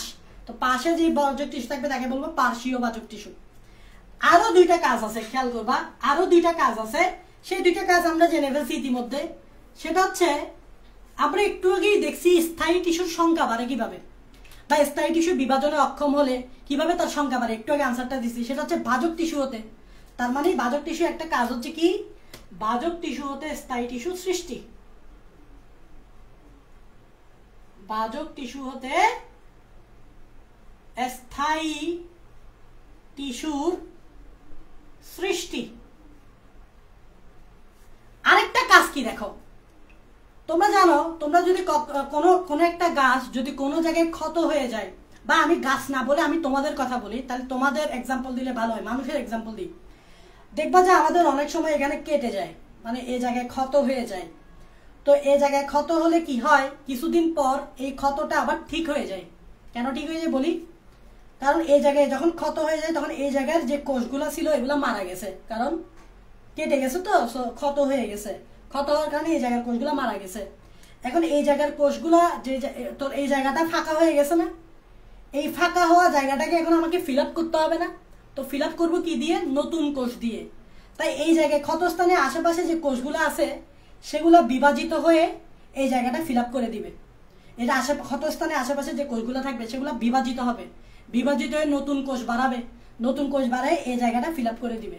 ঠিক সেমভাবে উদ্ভিদেরও ক্ষতস্থান হয়। তো ক্ষতস্থানের যে গর্তটা তৈরি হয় ওই গর্তটা ফিল আপ করবে কি দিয়ে? নতুন কোষ দিয়ে। নতুন কোষ তৈরি হবে কিভাবে? ভাজক টিস্যু থেকে। ভাজক টিস্যু বিভাজিত হয়ে নতুন কোষ তৈরি করবে। তাহলে এর আরেকটা কাজ কি? ক্ষতস্থান পূরণ। এইটা তোমাদের বইয়ে আছে, মুখস্থ করে পড়ার দরকার নাই, তোমরা বুঝে বুঝে পড়বা। ভাজক টিস্যুর এই 4টা কাজ। তাহলে আমাদের ভাজক টিস্যুর 4টা কাজ পড়া শেষ। তোমরা আমাকে বলো এতটুকু পর্যন্ত যা পড়াইছি তোমরা বুঝছো কিনা, একটু আমাকে জাস্ট কমেন্ট করো।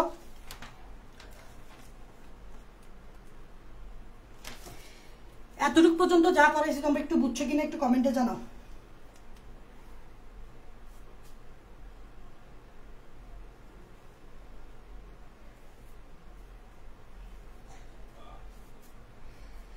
সামজিদা সিমো বলতেছো ক্লিয়ার, মোহাম্মদ রুহুল আমিন বলতেছো ক্লিয়ার। আচ্ছা চিকনি চামেলি বলতেছো, নিশ্চয়ই চিকনা গাছকে তুমি চিকনি চামেলি বলছো। চিকনি চামেলি চিকনা গাছকে নিশ্চয়ই বলছো। ওকে,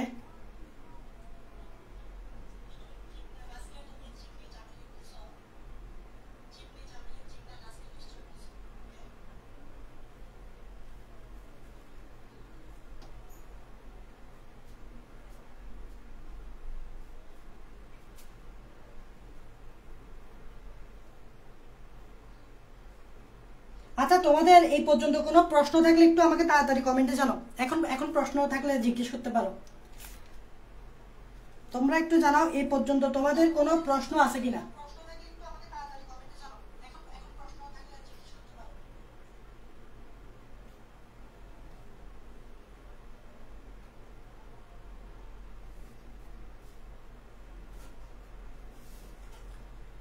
রনি রে বলতেছো ক্লিয়ার, মোহাম্মদ রুহুল আমিন বলতেছো ক্লিয়ার, রূপা বলতেছো ক্লিয়ার, বাকিটা একটু বলো।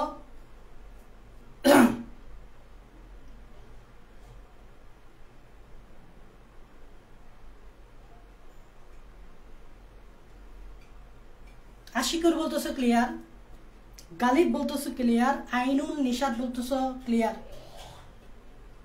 ওকে, তাহলে তোমাদের আমি যা পড়াইলাম ওই রিলেটেড কোনো প্রশ্ন নাই। তাহলে আমি তোমাদেরকে আরেকটা টপিকে নিয়ে যাই। আমি আরেকটা টপিকে একটু নিয়ে যাই। সেটা হচ্ছে আমরা জানি যে 2 ধরনের কোষের কথা বলছি, টিস্যুর কথা বলছি, একটা ভাজক টিস্যু একটা স্থায়ী টিস্যু। তো আমরা প্রথমে তোমাদেরকে ভাজক টিস্যু নিয়ে পড়াবো, ভাজক টিস্যু পড়াবো।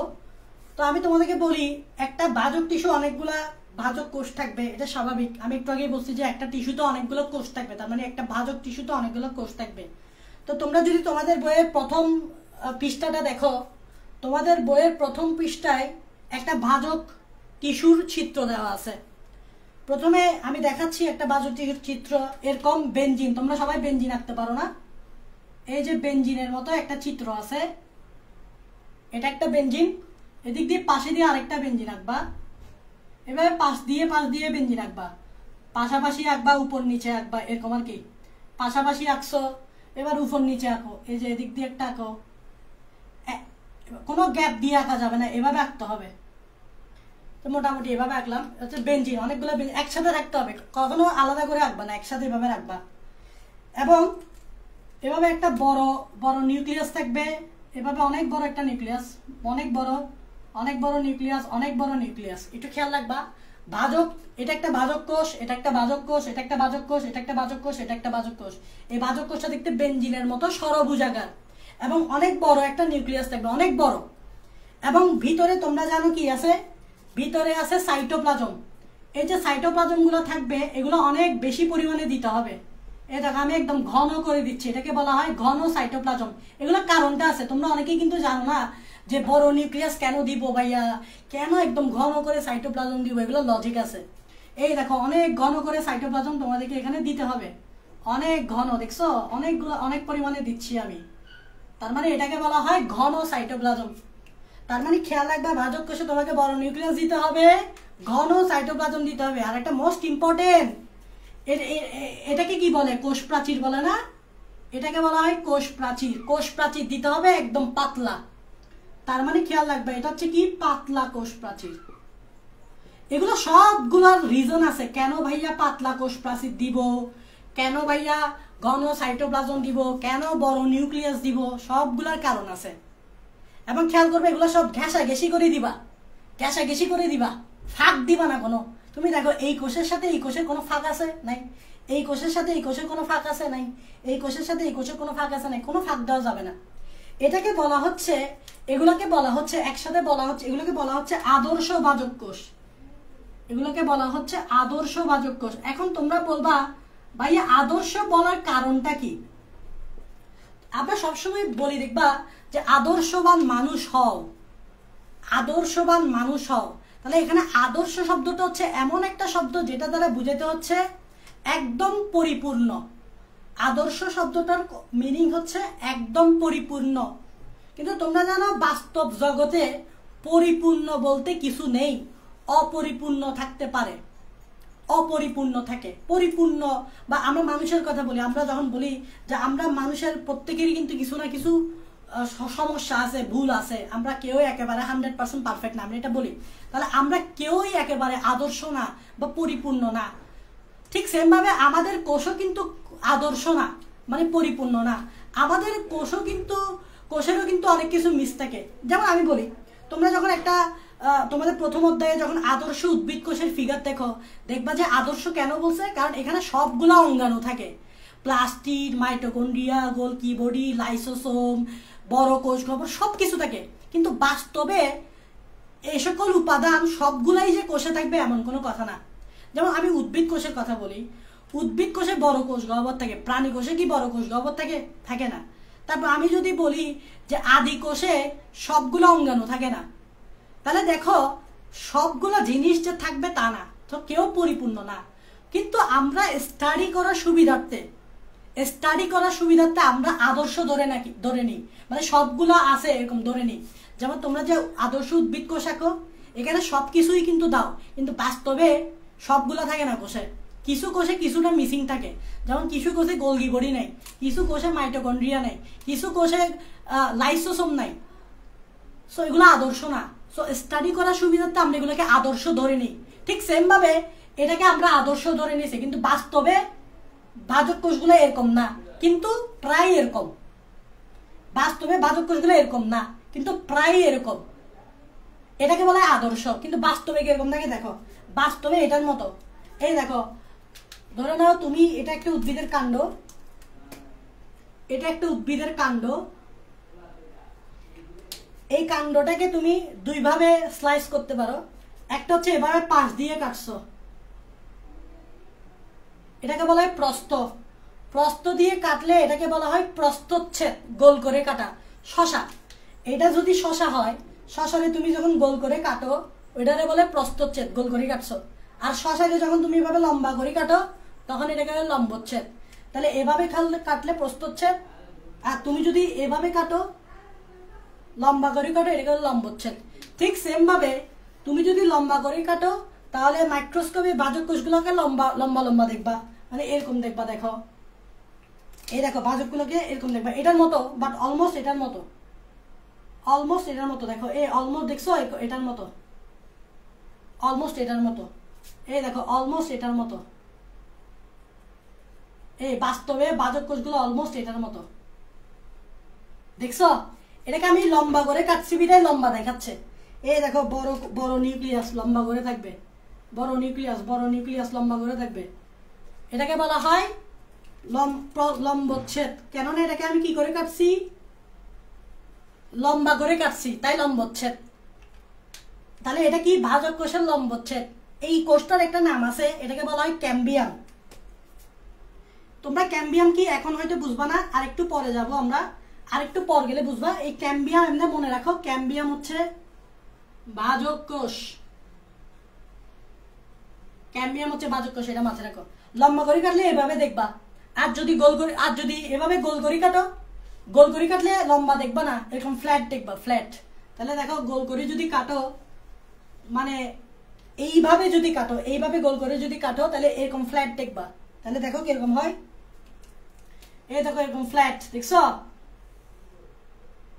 কোষগুলোকে এরকম ফ্ল্যাট দেখবা। এই দেখো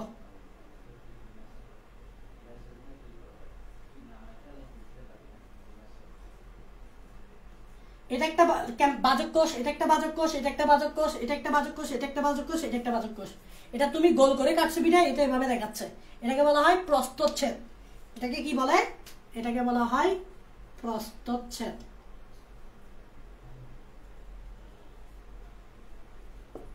এই তো ভাজক কোষের ফিগারটা দিছে, এই ফিগারটা আমি তোমাদেরকে তুলে ধরছি। তা আমরা এটাকেই ফোকাস করব, আমাদের এটার দরকার নেই। আমরা এই ফিগারটাকে ফোকাস রাখবো। খেয়াল রাখবা, এই যে ফিগার, এই ফিগারে কোষ প্রাচীর পাতলা, নিউক্লিয়াস বড়, সাইটোপ্লাজম ঘন, এগুলো কারণটা আছে। এখন আমরা যেটা দেখবো সেটা হচ্ছে ভাজক টিস্যুর বৈশিষ্ট্য। তোমরা এভাবে হেডলাইন দিবা, তোমরা হেডলাইনটা দিবে এরকম, ভাজক টিস্যুর বৈশিষ্ট্য উইথ লজিক। উইথ লজিক মানে আমরা বৈশিষ্ট্য কিন্তু অনেকে মুখস্থ করি, মানে বুঝি না, লজিক খাটাই না, বাট প্রত্যেকটা বৈশিষ্ট্যের পিছনে একটা কারণ আছে, লজিক আছে। তো তোমরা কিভাবে করবা? তোমরা এদিকে বৈশিষ্ট্য লিখবা, এদিকে লজিক লিখবা, ওই বৈশিষ্ট্যের লজিকটা লিখবা। যেমন আমি তোমাদেরকে বোঝাচ্ছি, 1 নাম্বার দিয়ে আমি বোঝাচ্ছি, 1 নাম্বার দিয়ে বোঝাচ্ছি। এটা আমার কাছে নোট আছে, আমি চাইলে ক্লাস শেষের নোটগুলো আমি তোমাদেরকে পোস্ট হিসেবে দিয়ে দিব, তোমরা ওখান থেকে নোটগুলো কালেক্ট করতে পারবা। আর এছাড়া তোমরাও নোট করো, কারণ তোমরা যখন নিজে নোট করবা তোমাদের ডাবল পড়া হয়ে যাবে। তো সবসময় নোটের ইয়াটা একটু একটু ইয়া রাখবা। এই 23 বেস তো অবশ্যই করবা, কারণ 23 বেসের শুরু, মাত্র শুরু। সো তোমরা অবশ্যই করবা, 22 বেস না করলেও চলবে, বাট 23 বেস অবশ্যই নোট করবা। সো ভাজক টিস্যুর বৈশিষ্ট্য উইথ লজিক, এদিকে বৈশিষ্ট্য লিখবা, ওই বৈশিষ্ট্যের পিছনে এদিকে লজিক লিখবা। যেমন আমি তোমাকে বলি 1 নম্বরে কি দেখো, 1 নম্বরে এদিকে লিখবা, এদিকে বৈশিষ্ট্য লিখবা, ঠিক আছে? এদিকে লিখবা বৈশিষ্ট্য, অবলিক দিয়ে এদিকে লিখবা লজিক, এই এরকম। 1 নাম্বার বৈশিষ্ট্যটা আমি যদি তোমাদেরকে বলি, তোমরা একটু বই দেখো, আমি বলতেছি, আমি না লিখে দিই, তোমরা বই দেখো। 1 নাম্বার বৈশিষ্ট্য দেখো, 1 নাম্বার, তোমরা একটু বই দেখো, বই খুলছো তোমরা, বই খুলছো নাকি দেখো। 1 নাম্বার লজিকটা হচ্ছে এরকম, 1 নাম্বার বৈশিষ্ট্যটা হচ্ছে এরকম,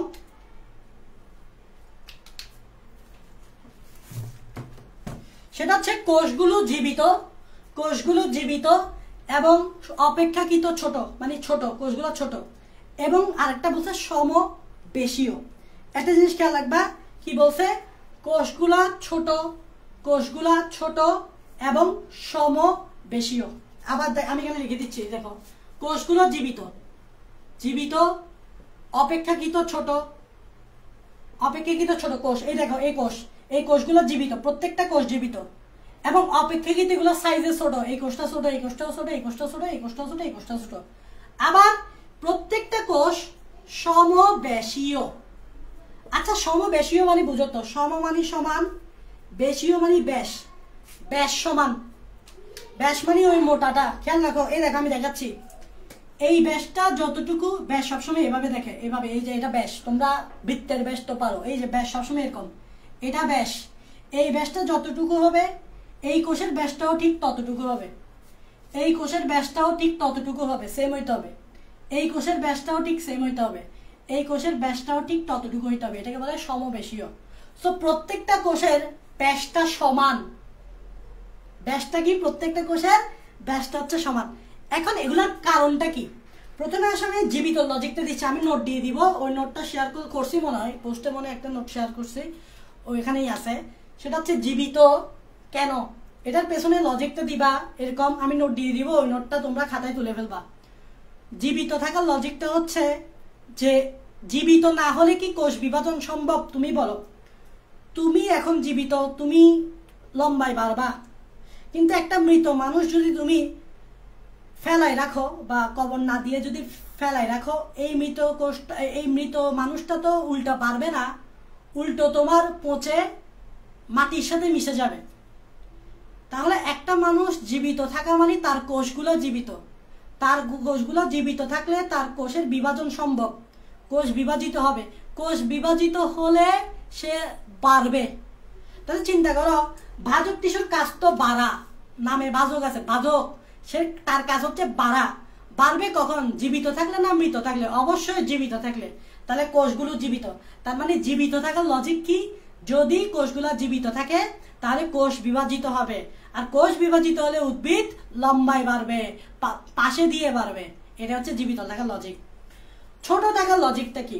একটা জিনিস দেখো, একটা জিনিস যত ছোট, একটা জিনিস তত ছোট, ওই জিনিসে যদি আমি কোনো কিছু ঢালি ওইটা তত বেশি পরিমাণে থাকে, পর্যাপ্ত পরিমাণে হয় এবং বেশি বলতে পারো বেশি থাকে।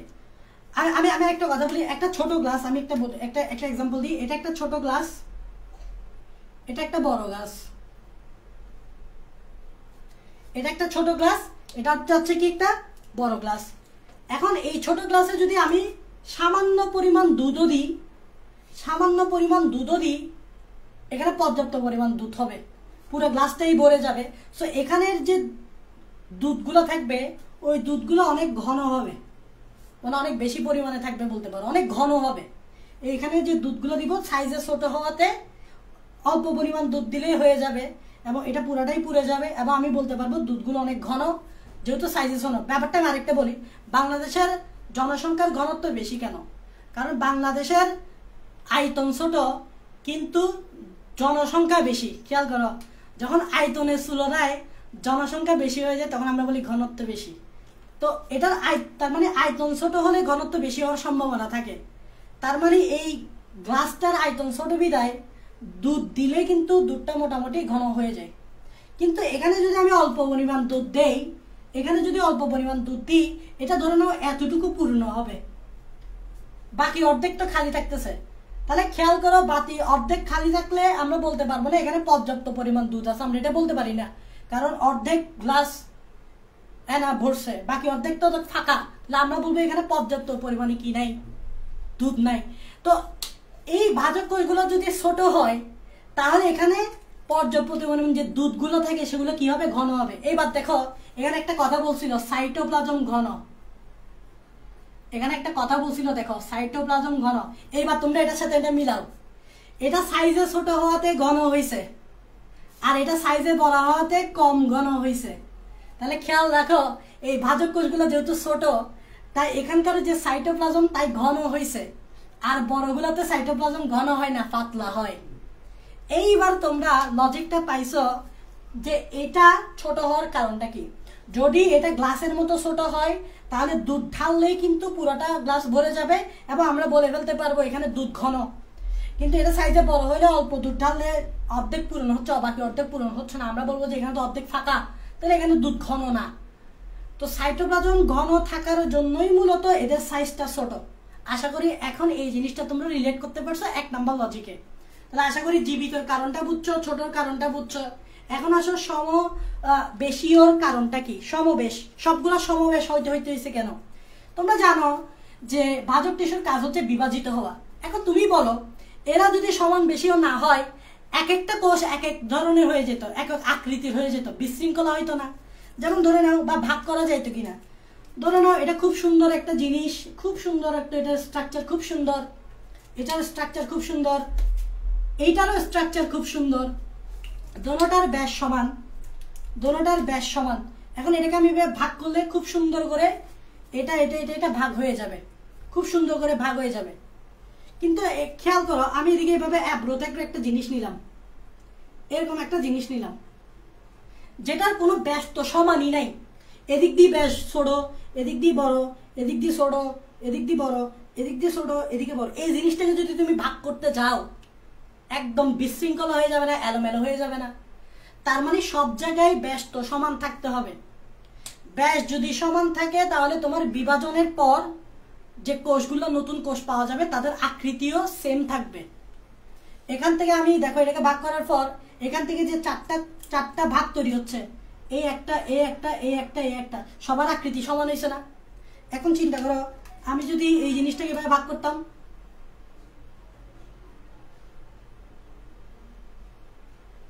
এই জিনিসটা যদি আমি ভাগ করতাম, যেখানে ব্যাস তো সমানই না, তুমি ভাগ করো তো, এভাবে ভাগ করলে এই এতটুকু এভাবে ভাগ করলে সমান হবে, অ্যাব্রো হয়ে যাবে।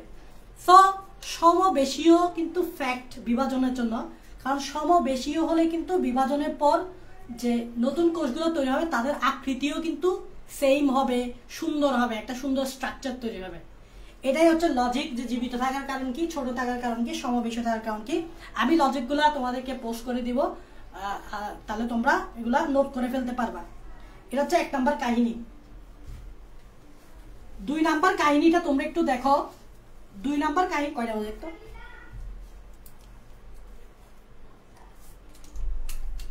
2 নাম্বার কাহিনী হচ্ছে বিভাজনে সক্ষম।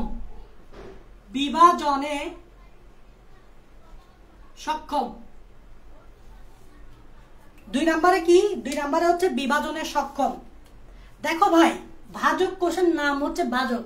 ভাজক মানে সে বিভাজন করতে পারবে, তাহলে বিভাজনে সক্ষম হইতে হবে। এখন বলো, তার বিভাজনে সক্ষম হওয়াটা কেনটা জরুরি? লজিকটা কি? কারণ সে যদি বিভাজিত হতে না পারে, উদ্ভিদ লম্বায় বাড়বে না, উদ্ভিদ পাশ দিয়ে বাড়বে না। তো উদ্ভিদ লম্বায় বাড়ার জন্য, উদ্ভিদ পাশ দিয়ে বাড়ার জন্য বিভাজন হওয়াটা কিন্তু জরুরি। তাই এই বিভাজনে সক্ষম। যদি বিভাজন না হতো, উদ্ভিদ লম্বায়ও বাড়তো না, পাশ দিয়েও বাড়তো না, তাহলে উদ্ভিদের বৃদ্ধিটাই হইতো না। তাই তার বিভাজনে সক্ষম হওয়াটা জরুরি। এবার আসো 3 নাম্বার লজিক বৈশিষ্ট্য, সেটা হচ্ছে সেলুলোজ নির্মিত পাতলা কোষ প্রাচীর। সেলুলোজ নির্মিত পাতলা। আচ্ছা দেখো ভাই, এদের কোষ প্রাচীর পাতলা হইছে কেন? মোটাও তো হইতে পারতো। এবার চিন্তা করো তুমি, আমার এই মার্কারটার কথা চিন্তা করো। এটা হচ্ছে আমার মার্কার। এই মার্কারটা পাশ দিয়ে খুব মোটা, এটা দেয়াল চিন্তা করো, এই দেয়ালটা খুব মোটা। আমি চাইলে হাত দিয়ে এটাকে এভাবে ভাগ করতে পারতেছি না, কেন বলো তো? কারণ এটা খুব মোটা, এই দেয়ালটা খুব মোটা। এবার আমি তোমাদের সামনে একটা চিকন ব্যাত রাখি, আমার কাছে নাই, একটা এরকম হ্যাংলা একটা চিকন ব্যাত নিই তোমাদের সামনে, একদম চিকন। নিমিষে এই ব্যাটটা এভাবে আমি 2 টুকরা করে ফেলতে পারবো। কেন? কারণ তার দেয়ালটা হচ্ছে পাতলা, মানে চিকন। তার মানে এই কোষ প্রাচীরগুলো যদি পাতলা হয়, ওই কোষটাকে ভাগ করতে ইজি হবে। কিন্তু কোষ প্রাচীর যদি মোটা হয়ে যায়, তাহলে এই মার্কারের মতো আমি মার্কারটাকে ভাগ করতে পারবো না, যেরকম মোটা হওয়ার কারণে কোষগুলোকেও আমি ভাগ করতে পারবো না। তাহলে কোষ প্রাচীর পাতলা হওয়া এই জন্যই জরুরি, কারণ তাদের দেয়ালটা, কোষ প্রাচীর পাতলা হলেও ওই কোষগুলোকে ইজিলি ভাগ করা যাবে। আশা করি 3 নাম্বার পয়েন্টটা তোমরা বুঝতে পারছো। 4 নাম্বার পয়েন্টটা দেখো। 4 নাম্বার পয়েন্টটা হচ্ছে নিউক্লিয়াস বড়। এই যে এখন আসছে এখানে 4 নাম্বার পয়েন্ট, সেটা হচ্ছে নিউক্লিয়াস বড়। নিউক্লিয়াস বড়, এটা ছিল 3 নাম্বার। 4 নাম্বার পয়েন্ট হচ্ছে কি? নিউক্লিয়াস বড় এবং সাইটোপ্লাজম ঘন। এটার লজিকটা কি দেখো, কেন একটা কোষের নিউক্লিয়াস বড় হইতে হবে এবং সাইটোপ্লাজম ঘন হইতে হবে। এখন দেখো, একটা জিনিস চিন্তা করো, তোমার কাছে একটা বড় জিনিস আছে, এবং তোমার কাছে অনেক বেশি পরিমাণে জুস আছে। তুমি চিন্তা করো এইভাবে, তোমার কাছে অনেক বেশি পরিমাণে জুস আছে, প্রচুর ঘন জুস আছে, অনেকগুলো জুস আছে ঘন জুস আছে, এবং তোমার অনেক বড় একটা জিনিস আছে। এখন যদি জিনিসটা অনেক বড় হয় এবং জুসের পরিমাণ অনেক ঘন হয় এবং পরিমাণে বেশি হয়, তখন এই জিনিসগুলা ভাগ করে সুষমভাবে ভাগ করে দিতে ইজি হবে, এবং যাদেরকে দিব তারা পর্যাপ্ত পরিমাণ পাবে। আমার কাছে একটা বড় জিনিস থাকলে এটা আমি ভাগ করে দিলে সবাই কিন্তু পর্যাপ্ত পরিমাণে পাবে, এবং সাইটোপ্লাজম এবং জুসটা যদি বেশি ঘন হয়, বেশি থাকে, সবাইকে বেশি বেশি করে আমি মোটামুটি দিতে পারবো। চিন্তা করো, নিউক্লিয়াসটা যদি বড় হয়, সাইটোপ্লাজম যদি ঘন হয়, এই যে কোষ, এই কোষের ভিতরে যে এই বড় নিউক্লিয়াস এবং এর ভিতরে যে এরকম ঘন ঘন সাইটোপ্লাজম আছে, খেয়াল করো। এখন এই কোষটা যখন বিভাজিত হবে, একটু খেয়াল করো, এই কোষটা যখন বিভাজিত হবে, এই কোষটা বিভাজিত হওয়ার কারণে এখান থেকে 2টা কোষ তৈরি হবে। খেয়াল করো, এই 2টা কোষ তৈরি হবে, এরকম একটা কোষ তৈরি হবে, এরকম আরেকটা কোষ তৈরি হবে, কারণ এটা ভাজক কোষ। এখন নিউক্লিয়াস পর্যাপ্ত পরিমাণে বড় হওয়াতে এখানে আমি পর্যাপ্ত পরিমাণে নিউক্লিয়াস দিতে পারতেছি একটা, এখানেও পর্যাপ্ত পরিমাণে আমি নিউক্লিয়াস দিতে পারতেছি, কারণ নিউক্লিয়াস সাইজ অনেক বড়, বড় জিনিস তো ভাগ করে দেওয়া ইজি হয়, আর পর্যাপ্ত পরিমাণেও মানুষ পাবে। আর এখানে সাইটোপ্লাজম, ভিতরের যে সাইটোপ্লাজম ঘন হওয়াতে এখানকার পর্যাপ্ত পরিমাণে সাইটোপ্লাজম পাচ্ছে, এখানে পর্যাপ্ত পরিমাণে সাইটোপ্লাজম পাচ্ছে, এই পার্টটাও এখানেও পর্যাপ্ত পরিমাণে সাইটোপ্লাজম পাচ্ছে।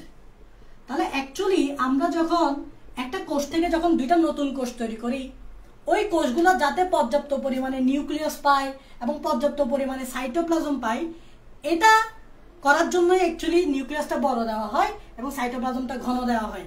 তাহলে এটার পিছনে লজিকটা কি? নিউক্লিয়াস বড় দিলে যখন এখান থেকে দুইটা কোষ তৈরি হবে, তখন এই কোষগুলো পর্যাপ্ত পরিমাণে নিউক্লিয়াস পাবে, এই কোষগুলো পর্যাপ্ত পরিমাণে সাইটোপ্লাজম পাবে। আদারওয়াইজ নিউক্লিয়াস যদি ছোট হয়, চিন্তা করো ছোট জিনিস এখানে আমি ভাগ করি কেমনে দিব? দিলেও কি ঠিক পরিমাণে দিতে পারতেছি না। এটাই হচ্ছে লজিক। আশা করি তোমরা এই 4 নাম্বার পয়েন্টটাও বুঝতে পারছো। এখন আসো, আমি একটু টাইম নিচ্ছি, প্রথম ক্লাস একটু টাইম নিচ্ছি, তোমরা একটু থাকো, ক্লাসটা আমি শেষ করে দিব। 5 নাম্বার লজিকটা দেখো। 5 নাম্বার কাজ হচ্ছে, দেখো ভাজক কোষের কিন্তু কোষ গহ্বর থাকে না। কোষ গহ্বর না থাকলে কি হয় দেখো, ফলে কোষ গহ্বর থাকে না, ফলে সঞ্চিত খাদ্য ও খরিত বস্তু বা বর্জ্য পদার্থ থাকে না। দেখো, ফলে সঞ্চিত বর্জ্য খরিত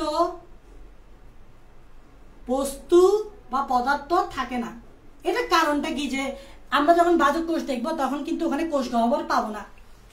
কোষ গহ্বর না থাকলে আবার সঞ্চিত খাদ্য পদার্থ থাকবে না, বর্জ্য পদার্থ থাকবে না, খরিত বস্তুও থাকবে না, কোনো কিছু থাকবে না। কারণ কোষ গহ্বরের একটা গুরুত্বপূর্ণ কাজ হচ্ছে এই খাদ্য জমা রাখে, এই বর্জ্য পদার্থ ধারণ করে, এই খরিত বস্তু ধারণ করে। তাহলে কোষ গহ্বরের একটা গুরুত্বপূর্ণ কাজ হচ্ছে এই বর্জ্য পদার্থ ধারণ করে। গহ্বর না, একটা গর্ত না, গর্তের ভিতর আমরা সবকিছু রাখি না, এই গর্তের ভিতর সঞ্চিত পদার্থ থাকবে, সঞ্চয় করে রাখবো, বর্জ্য পদার্থ থাকবে, খরিত বস্তু থাকবে। কিন্তু এর তো ভাই কোষ গহ্বরই নাই, তাহলে এগুলো থাকবে না। এখন লজিকটা কি? কেন কোষ গহ্বর থাকে না? থাকলে কি হইতো? থাকার দরকারটা ছিল, আমরা মনে করতেছি যে থাকে না, বাট কেন থাকে না? ওয়াই? এখন দেখো কেন থাকে না। সেটা হচ্ছে এই যে ভাজক কোষ, তার যদি কোষ গহ্বর দিতাম, তার কোষ গহ্বর দিলে ভবিষ্যতের জন্য, মানে তার বৃদ্ধির জন্য সঞ্চিত পদার্থ সেখানে জমা হতো, বর্জ্য পদার্থ সেখানে জমা হতো, খরিত পদার্থ জমা হতো, সেটা হচ্ছে ভবিষ্যতের জন্য। তাহলে কোষ গহ্বর থাকলে কি হতো? ভবিষ্যতের জন্য, কার ভবিষ্যৎ? ভাজক কোষের ভবিষ্যতের জন্য, তথা তার বৃদ্ধির জন্য। ভবিষ্যৎ মানে বৃদ্ধি, ভবিষ্যতে আমরা বড় হব, ভবিষ্যৎ মানে তার বৃদ্ধি, ভাজক কোষের বৃদ্ধি, তার বৃদ্ধির জন্য সঞ্চিত পদার্থ জমা হতো, বর্জ্য পদার্থ জমা হতো, খরিত বস্তু জমা হতো। এখন ভাজক কোষ হচ্ছে এমন কোষ যার ভবিষ্যৎ বলতে কিছু নাই। ভাজক কোষ হ্যাজ নো ফিউচার। ভাজক সেল বা মেরিস্টেম সেল, ভাজক কোষকে ইংরেজিতে কি বলে? ভাজক কোষকে ইংরেজিতে বলে মেরিস্টেম। এটা খুব মনে রাখা জরুরি। ভাজক কোষের অপর নাম, ইংরেজি নাম হচ্ছে মেরিস্টেম। তো এই ভাজক কোষের কোনো ফিউচার নাই, কারণ ভাজক কোষকে কিন্তু দ্রুতই আবার বিভাজিত হতে হবে। তোমরা জানো ভাজক কোষ এক কোষ হতে আরেক কোষে যায়, এক কোষে বিভাজিত হয়। এখন একটা ভাজক কোষ তৈরি হয়েছে না, সাথে সাথে এখান থেকে আরেকটা ভাজক কোষ, আরো 2টা ভাজক কোষ তৈরি হবে, কারণ ভাজক কোষের দ্রুত বিভাজন হয়। এখন যা দ্রুত বিভাজন হয় তার কি ফিউচার থাকতে পারে? ফিউচার থাকতে পারে না। তো তার যদি ফিউচার না থাকে, তাহলে তার কোষ গহ্বর বর্জ্য পদার্থ, সঞ্চিত পদার্থ, খরিত বস্তু জমা রাখার কোনো দরকার আছে? কারণ তার তো জমা রাখার স্কোপই নেই, ফিউচারই নেই। তাহলে তার কোষ গহ্বর দেওয়ার প্রয়োজন আছে? নাই। তাহলে কোষ গহ্বর কেন দিচ্ছি না? কারণ ভাজক সেলের কোনো ফিউচার নাই, তার ওই সময়টা নাই যে সে বর্জ্য পদার্থ ধারণ করবে, খাবার জমা রাখবে, খরিত বস্তু ধারণ করবে।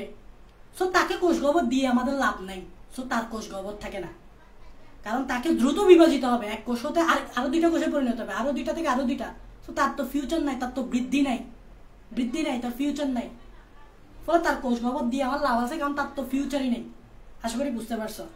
সো এটাই হচ্ছে কাহিনী যে কেন কোষ গহ্বর থাকে না। 6 নম্বরে হচ্ছে, আমি এটা মুখে বলতেছি, তোমরা 6 নম্বর বইয়ে পাবা। 6 নম্বর হচ্ছে এই দেখো কোষগুলা ঘন সন্নিবেশিত। একটা কোষ আরেকটা কোষে একদম গিজাগিজি করে আছে, পাশাপাশি আছে।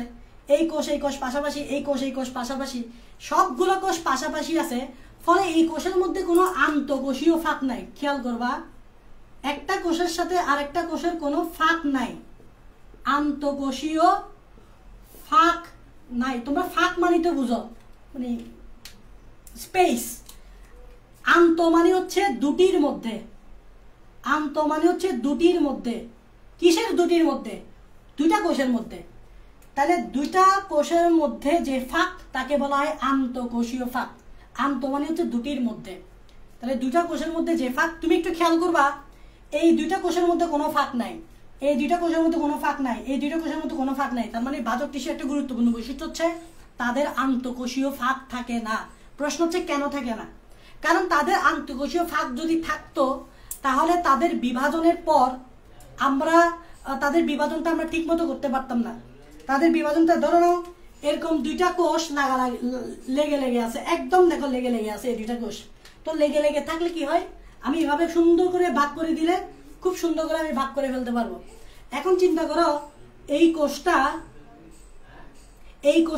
আর এই কোষটা দূরে দূরে আছে, মানে এদের মধ্যকার স্পেস আছে, এই কোষটা আর এই কোষটার মধ্যে একটা স্পেস আছে। দেখো এখানে অনেক খালি জায়গা আছে। তো এই স্পেস থাকলে আমি এটাকে ভাগ করতে একটু কষ্ট হবে, আলাদা আলাদা করে ভাগ করতে হবে। দেখো প্রথমে এভাবে ভাগ করতে হবে, তারপর এভাবে ভাগ করতে হবে। দেখো এভাবে প্রত্যেকটা কোষকে ভাগ করা তো খুবই কষ্টের।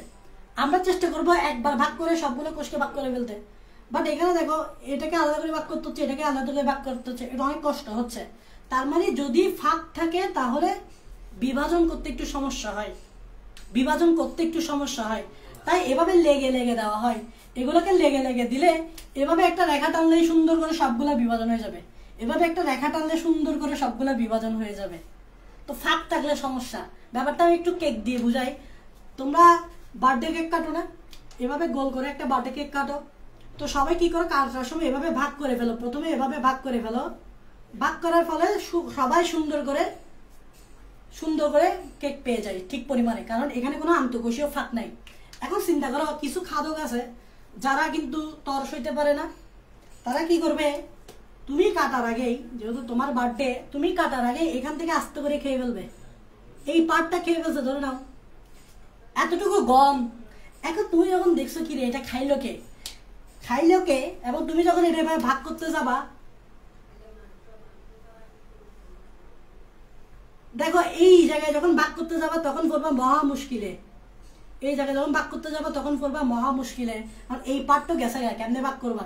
এতটুকু একটা অংশ পাচ্ছে, এই জায়গা তো পাচ্ছেই না, এতটুকু একটা অংশ পাচ্ছে। তাহলে এই জায়গায় আর সুষম বন্টনটা হবে না। তো যখন কোনো ফাঁক থাকবে, মানে এরকম গর্ত থাকবে, তখন সুষম বন্টন করতে তো অসুবিধা হয়। তো আন্তঃকোষীয় ফাঁক থাকলে সুষমভাবে ভাগ করতে খুব সুবিধা হয়। আশা করি এই লজিকটা বুঝতে পারছো। এখন তোমরা দেখো ভাজক কোষগুলা কি কি কি আকৃতির হয়। তোমরা দেখবা এই ভাজক কোষটা দেখো, এটা কি আকৃতির বলো তো? ষড়ভুজাকার। ষড়ভুজাকার মানে 6টা আছে, 1 2 3 4 5 6, 6টা তল আছে, ষড়ভুজাকার, 6টা বাহু আছে। ভাজক কোষ আবার পঞ্চভুজাকার হইতে পারে, মানে 5টা বাহু থাকতে পারে। ভাজক কোষ আবার ডিম্বাকার হইতে পারে, ডিমের মতো ডিম্বাকার হইতে পারে। কিন্তু ভাজক কোষ কখনো গোলাকার হয় না। দেখো ভাজক কোষ এরকম হইতে পারে, ষড়ভুজাকার হইতে পারে, পঞ্চভুজাকার হইতে পারে, ডিম্বাকার হইতে পারে। কিন্তু একটা জিনিস মাথায় রাখবা, কখনো গোল হয় না, কখনো গোল হয় না। মানে এরকম দেখো, এই দেখো গোল, এরকম গোল হয় না। এই দেখো ভাজক কোষগুলো কখনো এরকম গোল হয় না। এখন এটার কারণটা কি ভাইয়া? সবকিছু হচ্ছে বাট গোল হচ্ছে না। এর কারণটা হচ্ছে এর আগের পয়েন্ট। দেখো যদি গোল হয়, এদিক দিয়ে একটা ফাঁক, এদিক দিয়ে একটা ফাঁক, এদিক দিয়ে একটা ফাঁক, তাহলে ভাজক টিস্যুর কোষগুলো যদি এরকম গোল হইতো, এদের মধ্যকার ফাঁক থাকতো। একটু আগেই আমরা বলছি এদের মধ্যকার কোনো ফাঁক থাকবে না, কিন্তু তুমি যখন গোল করে দিবা, গোল করে দিতে গেলেই তো ফাঁক থাকবে। তার মানে এই জন্যই ভাজক টিস্যুর কোষগুলো গোলাকার হয় না। গোলাকার হলে কি তো ফাঁক থাকতো, কিন্তু ভাজক টিস্যুর তো ফাঁক থাকে না, তাই গোলাকার হয় না। আশা করি এতটুকু তোমরা বুঝতে পারছো। আর 2টা পয়েন্ট আছে, লাস্ট আর 2টা পয়েন্টগুলো হচ্ছে প্লাস্টিডগুলো প্রোপ্লাস্টিড হিসেবে থাকে। এটা খুবই গুরুত্বপূর্ণ, এটা অনেকে বুঝে না। এটা দেখো প্লাস্টিডগুলো কি হিসেবে থাকে? প্লাস্টিড হিসেবে থাকে না। তোমরা সবাই প্লাস্টিড চিনো। প্লাস্টিডগুলো থাকে proplastid. What is the difference between plastid and proplastid? শব্দ ভাঙো। প্লাস্টিড মানে প্লাস্টিড, প্রো মানে হচ্ছে আদি, তার মানে এই প্লাস্টিকটা হচ্ছে ওল্ড মডেলের প্লাস্টিক, মানে আদি লেভেলের প্লাস্টিক। তোমরা জানো ওল্ড মডেলের মোবাইল নিউ মডেলের মোবাইলের মধ্যে আকাশ পাতাল পার্থক্য। ওল্ড মডেলের মোবাইল দিয়ে তুমি অনেক কাজ করতে পারবে না যেটা নিউ মডেলের মোবাইল দিয়ে করবা। সো এই ওল্ড মডেলের প্লাস্টিকটা অনেক আগের। নিউ মডেলের প্লাস্টিকটা আমরা দেখছি প্লাস্টিকটাকেই প্লাস্টিক হিসেবে চিনি, বাট ওল্ড মডেলের যেটা সেটা হচ্ছে প্রো প্লাস্টিক। এটা থাকবে ভাজক কোষে, তার মানে ভাজক কোষে কিন্তু প্লাস্টিক থাকবে না, থাকবে আদি লেভেলের ওল্ড লেভেলের প্লাস্টিক। এই লেভেলের প্লাস্টিকটা কিরকম? নর্মালি প্লাস্টিক কিরকম তোমরা আমাকে বলো। তোমরা সবাই দেখছো নর্মালি প্লাস্টিক হচ্ছে এরকম এরকম মেমব্রেন থাকে, বাইরে এরকম মেমব্রেন থাকে, এবং মোস্ট ইম্পর্টেন্ট এভাবে থাইলাকয়েড থাকে, এভাবে গোল গোল গোল কি থাকে, মোস্ট ইম্পর্টেন্ট থাইলাকয়েড থাকে। এটা হচ্ছে প্লাস্টিক, তাই না? তোমরা সবাই জানো মোস্ট ইম্পর্টেন্ট এভাবে থাইলাকয়েড থাকে, এটা হচ্ছে প্লাস্টিক। বাট প্রো প্লাস্টিকে কি জানো? প্রো প্লাস্টিকে এই থাইলাকয়েড গুলো থাকবে না। প্রো প্লাস্টিক হচ্ছে এরকম ছোট, এটাই হচ্ছে প্রো প্লাস্টিক। শেষ, কাহিনী শেষ ভাই। এরকম একটা গোল জিনিস হচ্ছে প্রো প্লাস্টিক। এই প্রো প্লাস্টিকে কোনো থাইলাকয়েড নাই।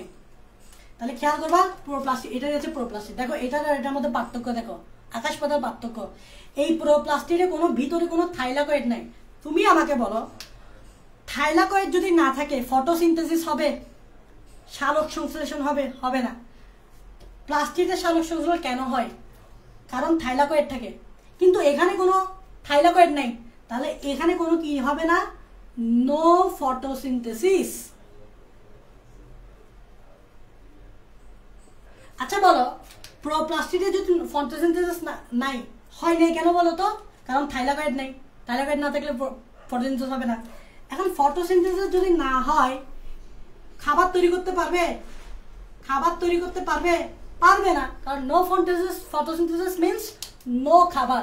দ্যাট মিন্স আমাদের ভাজক কোষে প্রোপ্লাস্টিক থাকে, এবং প্রোপ্লাস্টিক থাকে বিদায় ফটোসিনথেসিস হয় না, বিকজ ভিতরে থাইলাকয়েড নাই। ফটোসিনথেসিস না হলে খাবার তৈরি করতে পারে না, বিকজ ফটোসিনথেসিস না হলে খাবার কেমনে তৈরি হবে?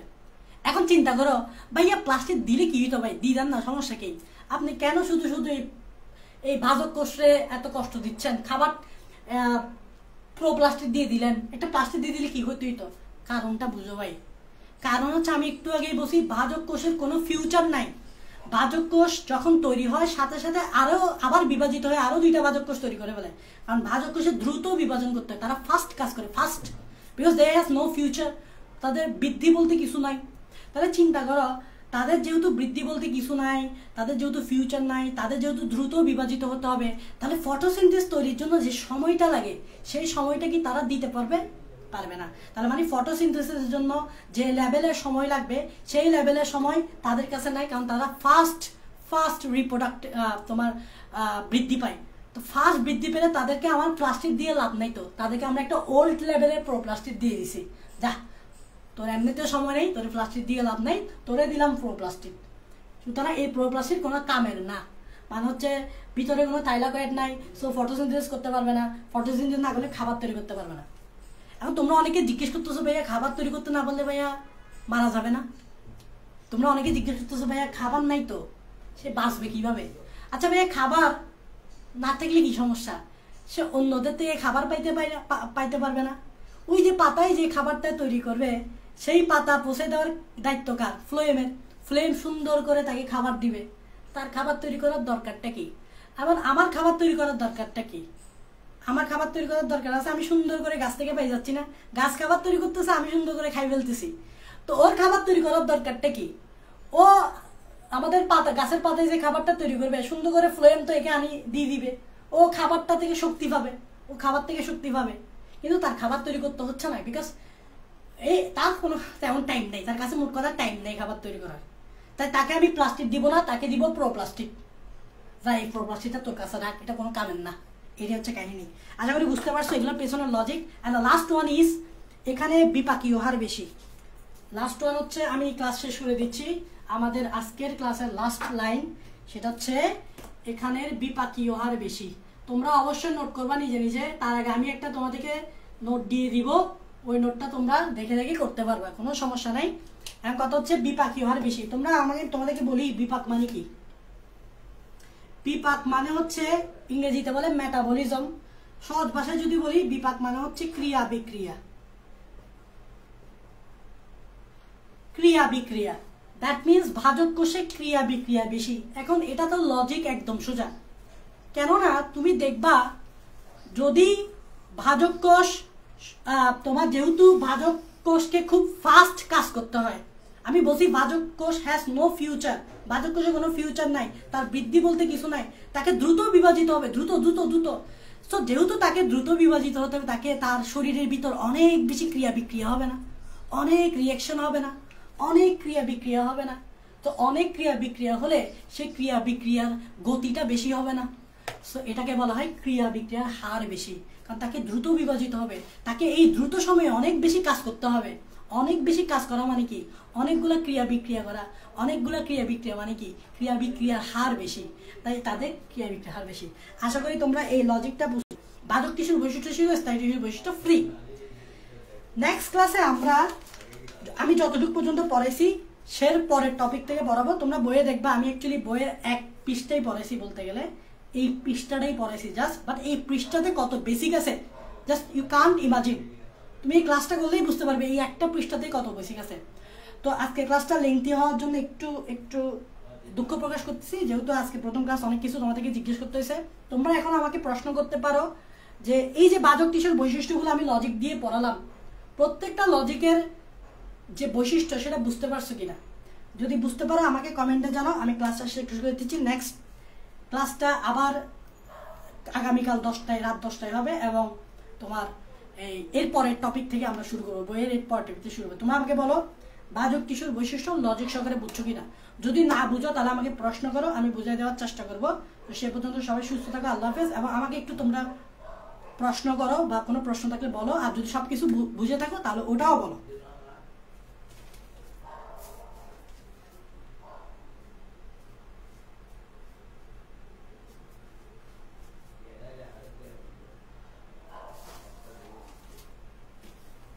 প্লাস্টিক দিয়ে লাভ কি? প্লাস্টিক দিই তো, প্লাস্টিক দিছি আমি তো, প্রো প্লাস্টিক দিছি। প্লাস্টিক দিয়ে লাভ কি বলছো না? প্লাস্টিক দিই তো, প্রো প্লাস্টিক দিছি। ওই প্রো প্লাস্টিকটা কোনো কামের না, এই জন্য প্রো প্লাস্টিক দিছি, প্লাস্টিক দিই নেই। সো বাজক কোষে প্লাস্টিক থাকে না। সো তুমি বলতেছো প্লাস্টিক দিয়ে লাভ কি, এই জন্যই তো আমি প্লাস্টিক দিই নেই, এই জন্য দিছি প্রো প্লাস্টিক, ওল্ড লেভেলের প্লাস্টিক, যেটা কোনো কাজের না। আশা করি বুঝতে পারছো। ওকে, তোমরা একটু লাইভে থাকার চেষ্টা করবা। লাইভে থাকলে ভাইয়া কিন্তু নেক্সটে আরো ক্লাস নিতে পারবো, ঠিক আছে? লাইভে না থাকলে কিন্তু ক্লাস নিতে কষ্ট হয়ে যাবে। তোমরা লাইভে থাকার চেষ্টা করবা এবং ফ্রেন্ডদের মাঝে লাইভগুলো শেয়ার করবা, এবং কমেন্টে লাইভ শুরুর সময় বা পোস্ট দেওয়ার সময় একটু ফ্রেন্ডদেরকে মেনশন করে দিবা, যাতে তারা জানতে পারে, যাতে আমাদের ক্লাস অনেকজনে দেখতে পাই, তাহলে কিন্তু আমি পরবর্তীতে আরো ক্লাস নিতে পারবো, ঠিক আছে না? ওকে, সেই পর্যন্ত সবাই সুস্থ থাকো, আল্লাহ হাফেজ।